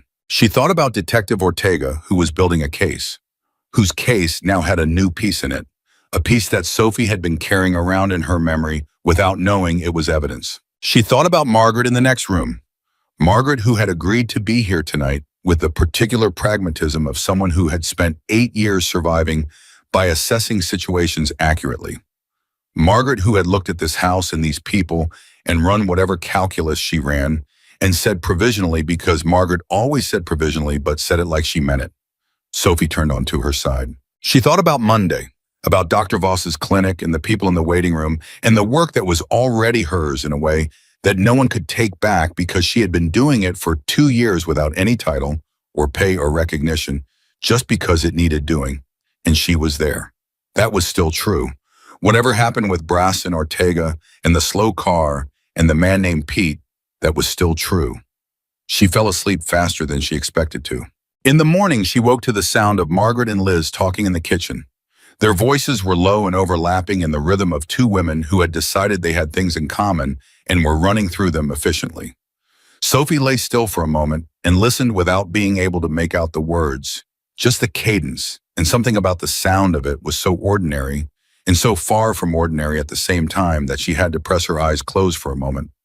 She got up.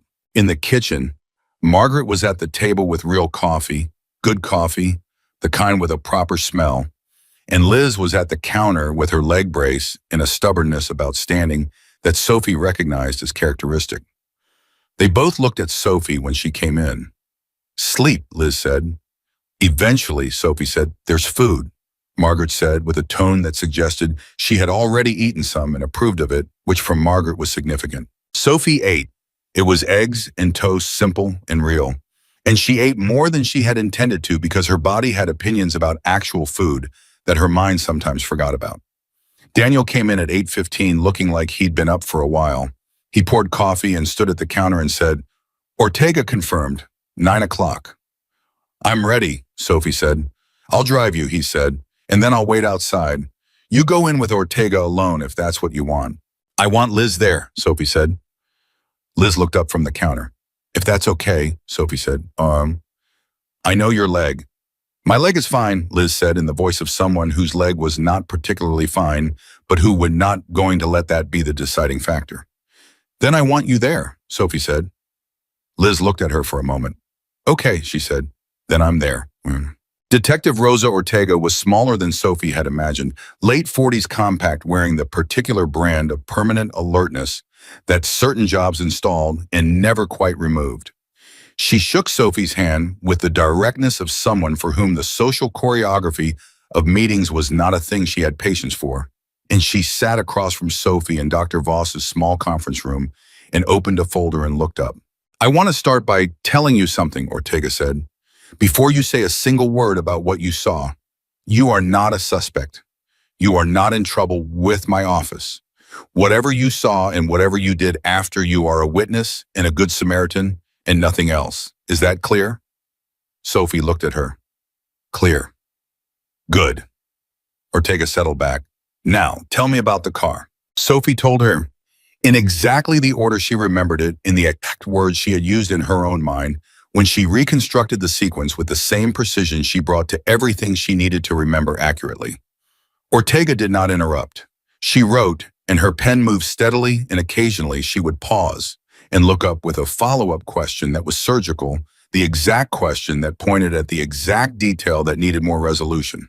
By the end, Ortega set her pen down and looked at Sophie for a moment. "You'd have made a good detective," she said. "I was a good survivor," Sophie said. "Same skill set." Ortega almost smiled. "What you've given me connects to road surface data we pulled from the accident scene. The angle of contact, the tire marks the pattern of the debris. We had the physics of it. We didn't have the timeline. Your description of the slow car puts a vehicle in position approximately 30 to 45 seconds before impact, which matches the window our reconstruction needed. She paused. This is going to become a formal statement. Signed. Are you prepared for that? Sophie looked at Liz, who was sitting 2 chairs down and had not said a word during the interview. Liz's face was quiet and watchful, and when Sophie looked at her, she gave a very small nod, not telling Sophie what to decide, just confirming she was there. Yes, Sophie said, well, I'll sign it. Ortega produced the paperwork and Sophie read it, actually read it every line, which made Ortega wait, and which Sophie did not apologize for because she had learned at 16 that you never signed anything you hadn't read, and then she signed it and dated it and pushed it back across the table. Ortega put it in the folder. She closed the folder. She looked at Sophie. You know that by doing this, you become part of an active investigation, Ortega said. I know. Bras is going to know someone gave us the timeline. I know that too. You're not afraid, Ortega said, not challenging, genuinely asking. Sophie thought about the question honestly. I'm afraid, she said, but I'm done making decisions based on that. Ortega held her gaze for a moment. Then she said, Daniel Carter's people in my office have been orbiting the same case from different angles for 8 months. This is the first time those 2 angles have touched. She paused. That happened because of you. A 19-year-old who was sleeping under a highway overpass happened to be in the right place and happened to make the right choice and happened to remember the right detail. She looked at Sophie carefully. I don't use the word lucky easily, but I'm going to use it today. Sophie said, I don't think it was luck. What do you think it was? Ortega said. Sophie thought about the rain, about the sound she had heard, and the argument she had had with herself for 45 seconds, and the moment her body made its choice before her mind finished the debate, about the rule she had spent 3 years living by. Stay small, stay invisible. Don't make yourself a problem. I think it was the one time I stopped following the rule I made to keep myself safe, she said, and it turned out to be the right time to stop. Ortega was quiet for a moment. Then she closed her notebook and capped her pen and said, We're going to move on Bras within 72 hours. Your name will not appear in the public record until and unless this goes to trial, and by then we'll have enough from our own investigation that your statement is corroborating, not primary. You will not be the person Bras looks at first. She paused. But you need to stay close to people who can look out for you until we make the arrest. I'm already doing that, Sophie said. Ortega stood and shook Sophie's hand again, then Liz's, and she left the way she had arrived efficiently. No excess motion, like someone who had a great deal to do and had already begun doing the next thing in her mind before she had finished the current one. The room was quiet. Liz looked at Sophie. Sophie looked back at her. How do you feel? Liz said. Sophie thought about it honestly. She felt the weight of the signed statement in the room. The solidity of it, the way something that had only been in her memory for 3 weeks was now outside of her, in a folder, in a system that was actually going to use it. She felt the strange lightness of that, the unburdening. Like I put something down that I didn't know I was carrying, she said. Liz nodded slowly. That's what the truth feels like, she said, when you finally give it to the right person.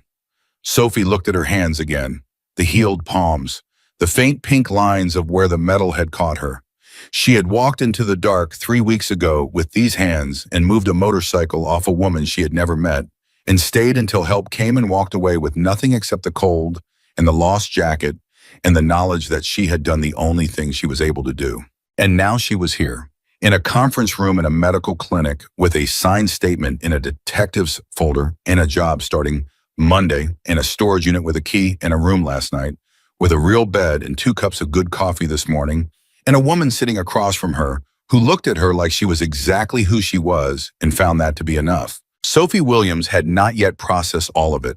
She knew that. She knew there was a great deal ahead, the arrest, the case, the adjustments and setbacks and learning curves of a life that was changing shape faster than she could fully track. She knew that Monday would be the start of something and not the end of something, and that the difference between those 2 things mattered. But right now, in this room with Liz Carter watching her with those clear gray eyes right now, Sophie let herself feel it. All of it. The fear and the exhaustion and the grief for the 3 years and the first terrifying edges of something she still didn't have the right word for. Something that lived just past surviving. Something that looked for the first time like it might be the beginning of a life. The arrest happened on a Wednesday. Sophie was at the clinic when Frank called. She was in the middle of helping an older man named Ruben, 63, diabetic, hadn't seen a doctor in 4 years, fill out the intake paperwork that Dr. Voss required before she could formally add someone to the outreach roster. Sophie had been coaching Ruben through it for 20 minutes because his hands shook badly and his reading glasses were broken, and he was deeply embarrassed about both of those things. And she had learned in her first week at the clinic that the paperwork was often the highest wall between people who needed care and the care itself. So she sat with him and read the questions aloud and wrote his answers in her own steady handwriting and did not make him feel small for needing her to. Her phone buzzed on the table. She had a phone now, a simple one, prepaid, acquired in her second week. She glanced at the screen. Frank. Give me 1 minute, she told Ruben. She stepped into the hallway. Brass is in custody, Frank said. 45 minutes ago, Ortega's team moved at 6 this morning. They took him at his distribution facility with enough to charge him on the vehicle assault and 3 other counts they'd been building. A pause. It's done, Sophie. Sophie stood in the hallway and pressed her back against the wall. Pete, she said, protective custody since Monday. He's cooperating. He didn't know what Brasa was using him for. He genuinely thought he was helping with outreach. Ortega confirmed that. Sophie exhaled. Clarence, she said, nobody touched him. Nobody touched anyone in your network. We had people close the whole time. Sophie closed her eyes for a moment, just 1 moment. Then she opened them. Thank you, Frank, she said. Daniel wants to know if you can come by the house tonight. Tell him yes, she said, after 6. She went back to Ruben and his paperwork and finished what she had started, because Ruben's blood sugar and his broken glasses and his 4 years without a doctor did not pause for the resolution of other people's crises. She wrote his answers in her steady handwriting and walked him through the last 2 pages and handed the completed form to Dr. Voss's assistant and watched Ruben get called into the back and felt a specific satisfaction of a thing completed that mattered to the person it was done for. Then she went into the small supply room that Dr. Voss used as a break room, and she sat in the chair by the window, and she let herself feel the Wednesday morning borough fully for the first time since it had started. Brass was in custody. She was safe. The slow car, the crash, the rain, the 45 seconds of argument with herself before she stood up and ran toward the sound of screaming. The 14 stitches, the blood-stained jacket, the note on hospital notepaper, the payphone on 12th Street, the signed statement, the real bed, the good coffee, the intake forms. All of it had been moving toward this morning without her knowing it, the way rivers move toward the sea without being able to see where the sea is from inside the current. She sat with all of it for 10 minutes. Then she got up and went back to work. By the time she arrived at Daniel's house that evening, the energy inside it was different from anything she had felt there before. There were more people, not a crowd, but more than the quiet household she had been moving through for the past weeks. 6 or 7 people she recognized from various edges of the chapter's orbit, people who had been in the field during the search, people Frank had introduced in passing. One woman named Deb, who ran the chapter's family support network and who had a laugh that filled whatever room she was in. Liz was up, really up, not in the recliner, not in the brace, moving carefully but moving. And when Sophie came through the door, Liz crossed the room to her with a steadiness that was different from last week, like the leg had decided it was done being a limitation for tonight. She put both hands on Sophie's shoulders and looked at her. You okay, Liz said. Yes, Sophie said. Frank told you this morning. He called while I was helping someone with paperwork, Sophie said. I finished the paperwork first. Liz looked at her for a moment. Something moved across her face, that thing Sophie had first seen in the rain, that unnameable thing that she now had a better name for. It was recognition. It was the look of one person seeing another person clearly and finding exactly who they expected. Of course you did, Liz said. Daniel was across the room talking to 2 men. Sophie half recognized, and when he saw her, he excused himself and came over, and he shook her hand. Not the greeting handshake, the other kind, the one with both hands and real weight behind it. It's over, he said. Is it actually over? Sophie said. Brassi will have lawyers. He'll have lawyers, Daniel said. But Ortega has the road evidence, your timeline, Pete's testimony, and 8 months of their own investigation. She was building a case that didn't need us to win. We just helped her close the last gaps. He paused. It's over, Sophie. Sophie looked at him. She believed him. That was the thing, she had arrived at the place where she believed him, and she couldn't identify the exact moment when that had happened, just that it had somewhere between the diner on Van Buren and the paperwork this morning and all the days in between. Margaret, she said, have you talked to her today? She's coming later, Daniel said. Carmen's bringing her. Sophie nodded. There's something else, Daniel said. His voice shifted, not heavier, more deliberate, like he was placing something carefully. Sit down for a minute. They sat in the 2 chairs by the far wall, slightly away from the rest of the room, the way Daniel always arranged serious conversations, not hidden, just separated enough to be distinct. We've been talking, Daniel said. Liz and I, and Frank, and Patricia Voss. He folded his hands. Dr. Voss wants to formalize your position at the clinic, not just the community health worker role. She's been watching you for 3 weeks, and she wants to build a training program around what you already do, teaching other outreach workers the triage methodology you've developed. She said you have a system that took her 20 years to develop organically, and you built it in 3 years out of necessity, and she doesn't want to let that go to waste on a single clinic. Sophie stared at him. A training program, she said. It would take time to build, Daniel said. You'd still be doing the direct work. But eventually, she sees this becoming something larger. A certification program for community health outreach workers who come from the communities they serve. He paused. She said that last part specifically. From the communities they serve. Not outsiders coming in. People who already know. Sophie was quiet. That's not the only thing, Daniel said. She looked at him. There's a house, he said, on the south side of Garfield. 3 bedrooms, good condition, chapter-owned property that's been sitting empty for a year. We want you and Margaret to have it. Not as charity, as a base, a place where Margaret can be stable and where you can actually rest when you're not working, and where there's room for the kind of informal support network you've been running for 2 years to have a real home. He held her gaze. Margaret knows about this. I asked her before I asked you because I felt like she deserved to be consulted directly. Sophie said, what did she say? She said she'd ask for a better thermos, Daniel said. Sophie laughed. It came out abrupt and genuine and slightly surprised, the way real laughter does when it arrives before you've decided to let it. Daniel's face broke into something that was also real, not the managed expression of a man making a transaction, but the actual face of someone who was glad. Sophie, he said, when the room settled back, none of this is about obligation. None of it is about what you did for Liz. Those things are separate, Bois. What you did for Liz is already complete. It exists on its own, and nothing we do now changes it or pays it back or needs to. He leaned forward slightly. This is about who you are. This is about the fact that you have been doing alone, without support, without recognition, without anything but your own sense of what was right. The exact work that this club has been trying to do in this community for years.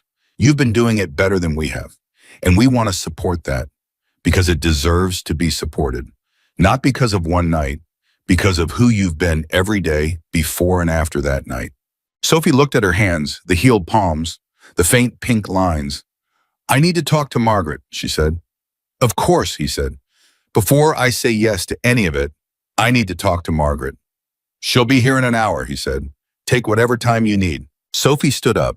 She needed to move, needed the physical activity of walking through the house, past the people talking, and the woman named Deb, with the large laugh, and the kitchen where Liz was now standing with someone Sophie didn't know, easy and warm, the leg holding. She moved through all of it and out to the back of the house and stood in the open air. The sky was going dark. Phoenix at dusk had that particular quality of color, not beautiful exactly, but honest, the kind of sky that didn't dress itself up. She stood there for a while. She thought about a 16-year-old girl standing outside a group home with a backpack that had everything she owned in it, having just understood that the system that was supposed to protect her had filed her in the wrong drawer and moved on.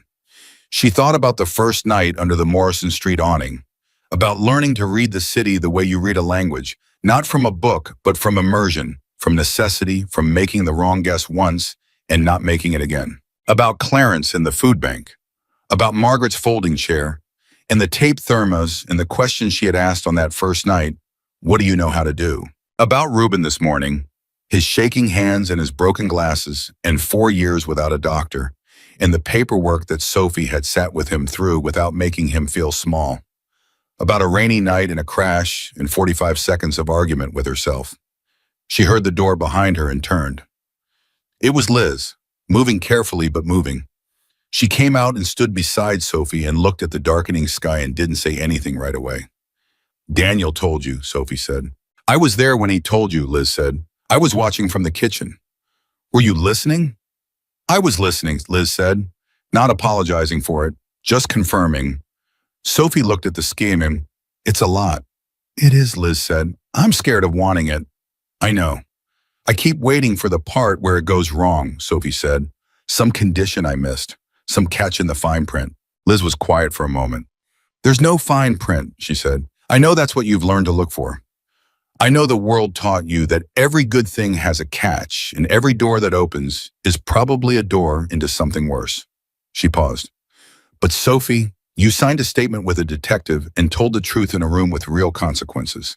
You started a job 3 days after your life was in a different kind of danger. You went back to the paperwork this morning after Frank called you with the news because someone else needed the paperwork finished. She turned to look at her. You already know how to do this. You've been doing it. The only thing that's changing is that now you have the right conditions. Sophie looked at her. What if I mess it up? Sophie said. It came out smaller than everything else she'd said. More honest. More 16 than 19. Liz said, then you mess it up and we figure out the next thing. That's how it works. That's how it works for everyone. Her voice was not gentle in the way that softened things. It was gentle in the way that held them at full weight without flinching. You are not auditioning. You already got the part. This is just the part where you show up. Sophie pressed her lips together. She was not going to cry. She had held this for 3 years without crying, and she was not going to do it in someone's backyard in Phoenix at dusk. But it was close. It was closer than it had been in a very long time. Okay, she said. Her voice was steady. She made it steady. Okay, Liz said.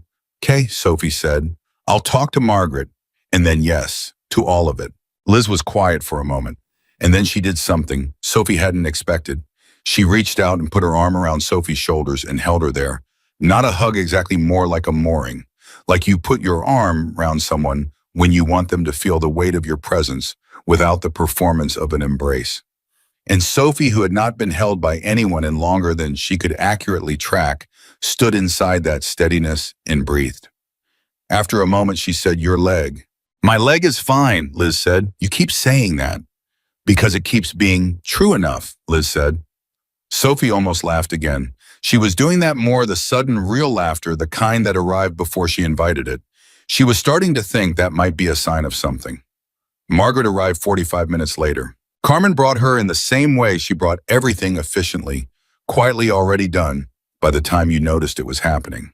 Margaret walked into the house and looked at the room, which had expanded since Sophie arrived. More people now, a warmth to it that came from gathering rather than from any single element.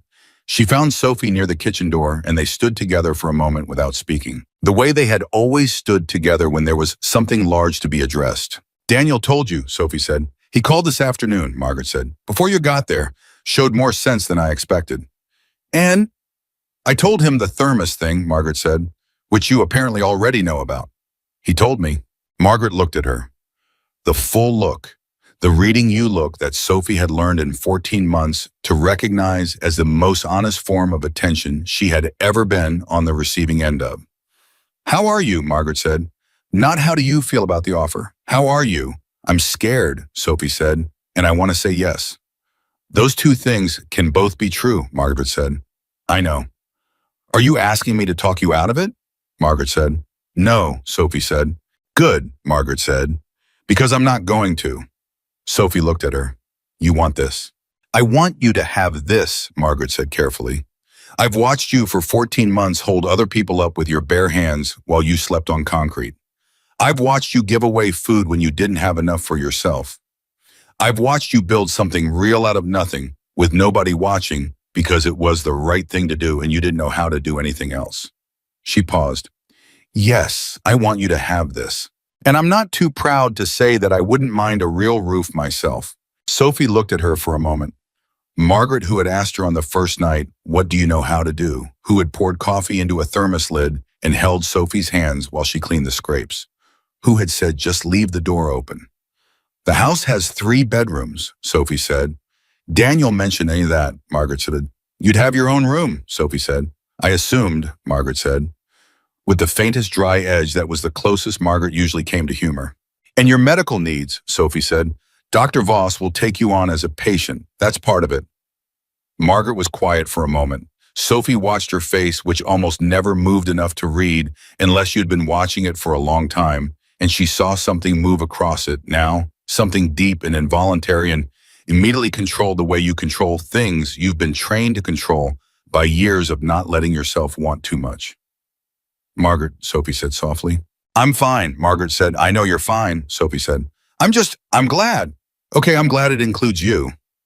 Margaret looked at her. You made it include me. You were already included, Sophie said, from the beginning. You're the reason I could leave any door open at all. The room was loud around them. Deb's laughed, someone in the kitchen. Daniel's voice from somewhere toward the front, but between Sophie and Margaret, it was quiet. In the specific way it was always quiet between them. The way 2 people are quiet when they have already said everything important in all the smaller moments. And this one is just the one where they look at each other and know it. Yes, then, Margaret said, to all of it. Yes, Sophie said. They stood there together. Later that night, when the house had settled into the particular quiet of people who have eaten and talked and felt something real and are now simply present together, Sophie found herself at the kitchen table with Liz and Daniel and Margaret and Frank and Deb and 2 others whose names she had learned that evening, and she sat in the middle of it and felt the shape of it. Not just the room, the whole shape. The rain and the crash and the 45 seconds and the note on hospital notepaper and the payphone and the diner and the slow car and Pete and Ortega and the signed statement and Ruben's paperwork and the house on the south side of Garfield and this kitchen table. Deb was telling a story about something that had happened at a chapter event years ago that apparently everyone at the table had a different version of, and the disagreement about the versions was funnier than any single version. And Sophie sat and listened and felt the laugh arrive in her chest before it arrived on her face, and she let it come, and she laughed. Daniel looked at her when she laughed. Just for a second. The look of a man who noticed something he had hoped to see and was not going to make a production of seeing it. Liz across the table caught Sophie's eye. She didn't say anything. She didn't need to. In the weeks that followed, life became something Sophie had no existing vocabulary for. Because the vocabulary she had was built for surviving, and this was not surviving anymore. The house on Garfield came through in the second week, clean, solid, close enough to Margaret's old parking structure that Margaret could still see the people she had been looking after, which mattered to Margaret in a way that Sophie understood completely. They moved in on a Tuesday, which felt right for reasons neither of them articulated. Margaret put her chair by the window in the front room and her thermos on the table beside it, and Sophie stood in the doorway of her room for a long time with her hand on the doorframe and breathed. The training program was slower. Dr. Voss was thorough in a way that took time, and building something real took longer than Sophie's instincts wanted it to. But she was learning that not everything had to move at survival speed. Some things grew better at the pace of intention. She went back to school in the evenings, online classes 2 nights a week in the direction of the credentials that Dr. Voss's program would eventually require. She was, as she had told Daniel in the hospital room, smart, and she was learning that smart meant something different when it had room and time and support. It meant you could go further than you had been able to go alone. She called Clarence every Wednesday. She went to the food bank on Thursdays, not as a recipient now, but still as a presence, still knowing where to stand, who needed what, how to move between the person who had something and the person who needed it. That part of her had not changed. She didn't want it to change. Pete came back to the food bank after 2 weeks.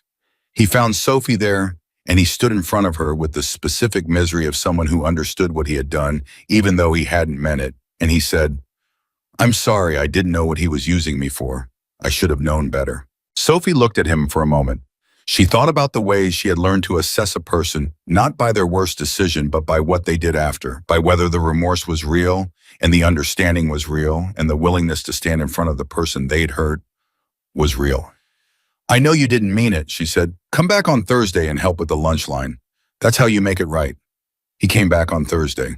That was also how things worked. 3 months after the arrest, Ortega called. Brace pled out, she said.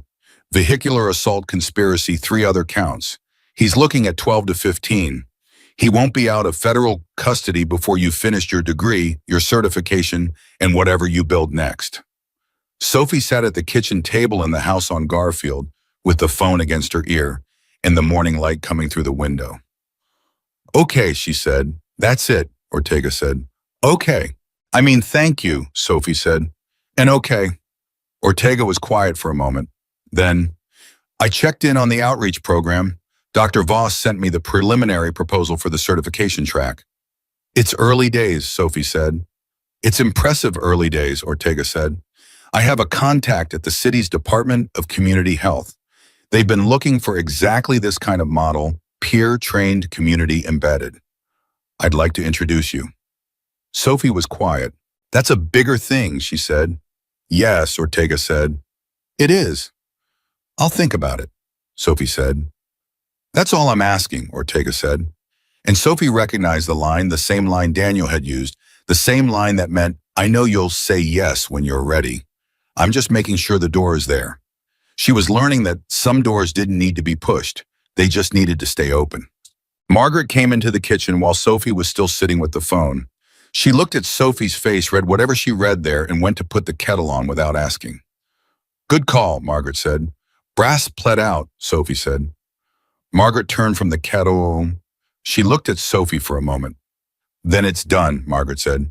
Then it's done, Sophie said. Margaret turned back to the kettle. The sound of water heating. Morning in a real house, a table with chairs around it, and people who would come to fill those chairs. Sophie looked at the window, at the ordinary light.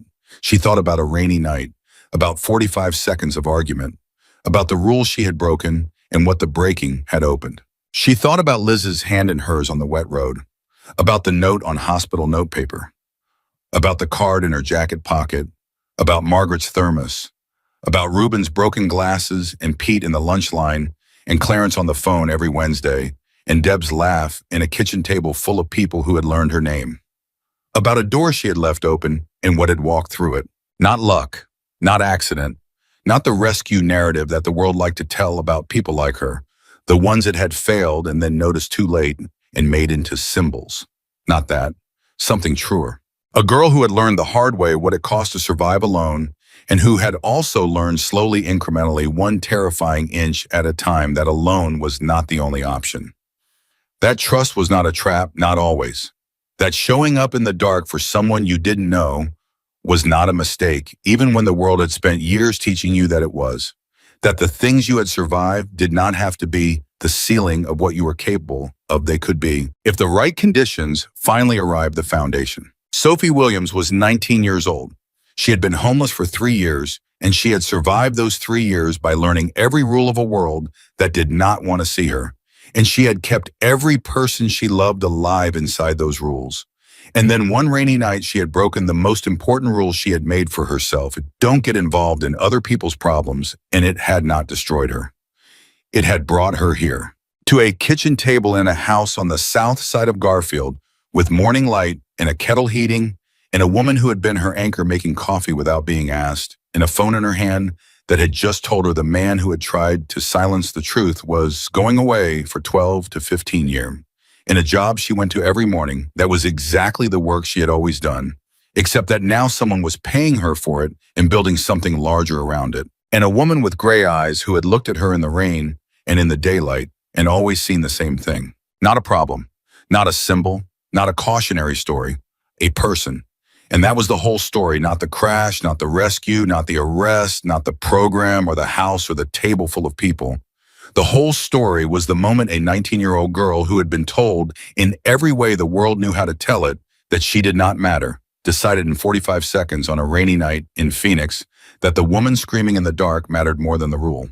And then the world slowly and perfectly with the particular awkwardness of something large, correcting a long-standing wrong, decided in return that so did she. Sophie Williams had started with nothing, and she had given everything she had, and what came back was not what she had given. It was more. It was a life, her actual life, the one she had been surviving toward without knowing it, and she was finally at 19 just beginning to live it.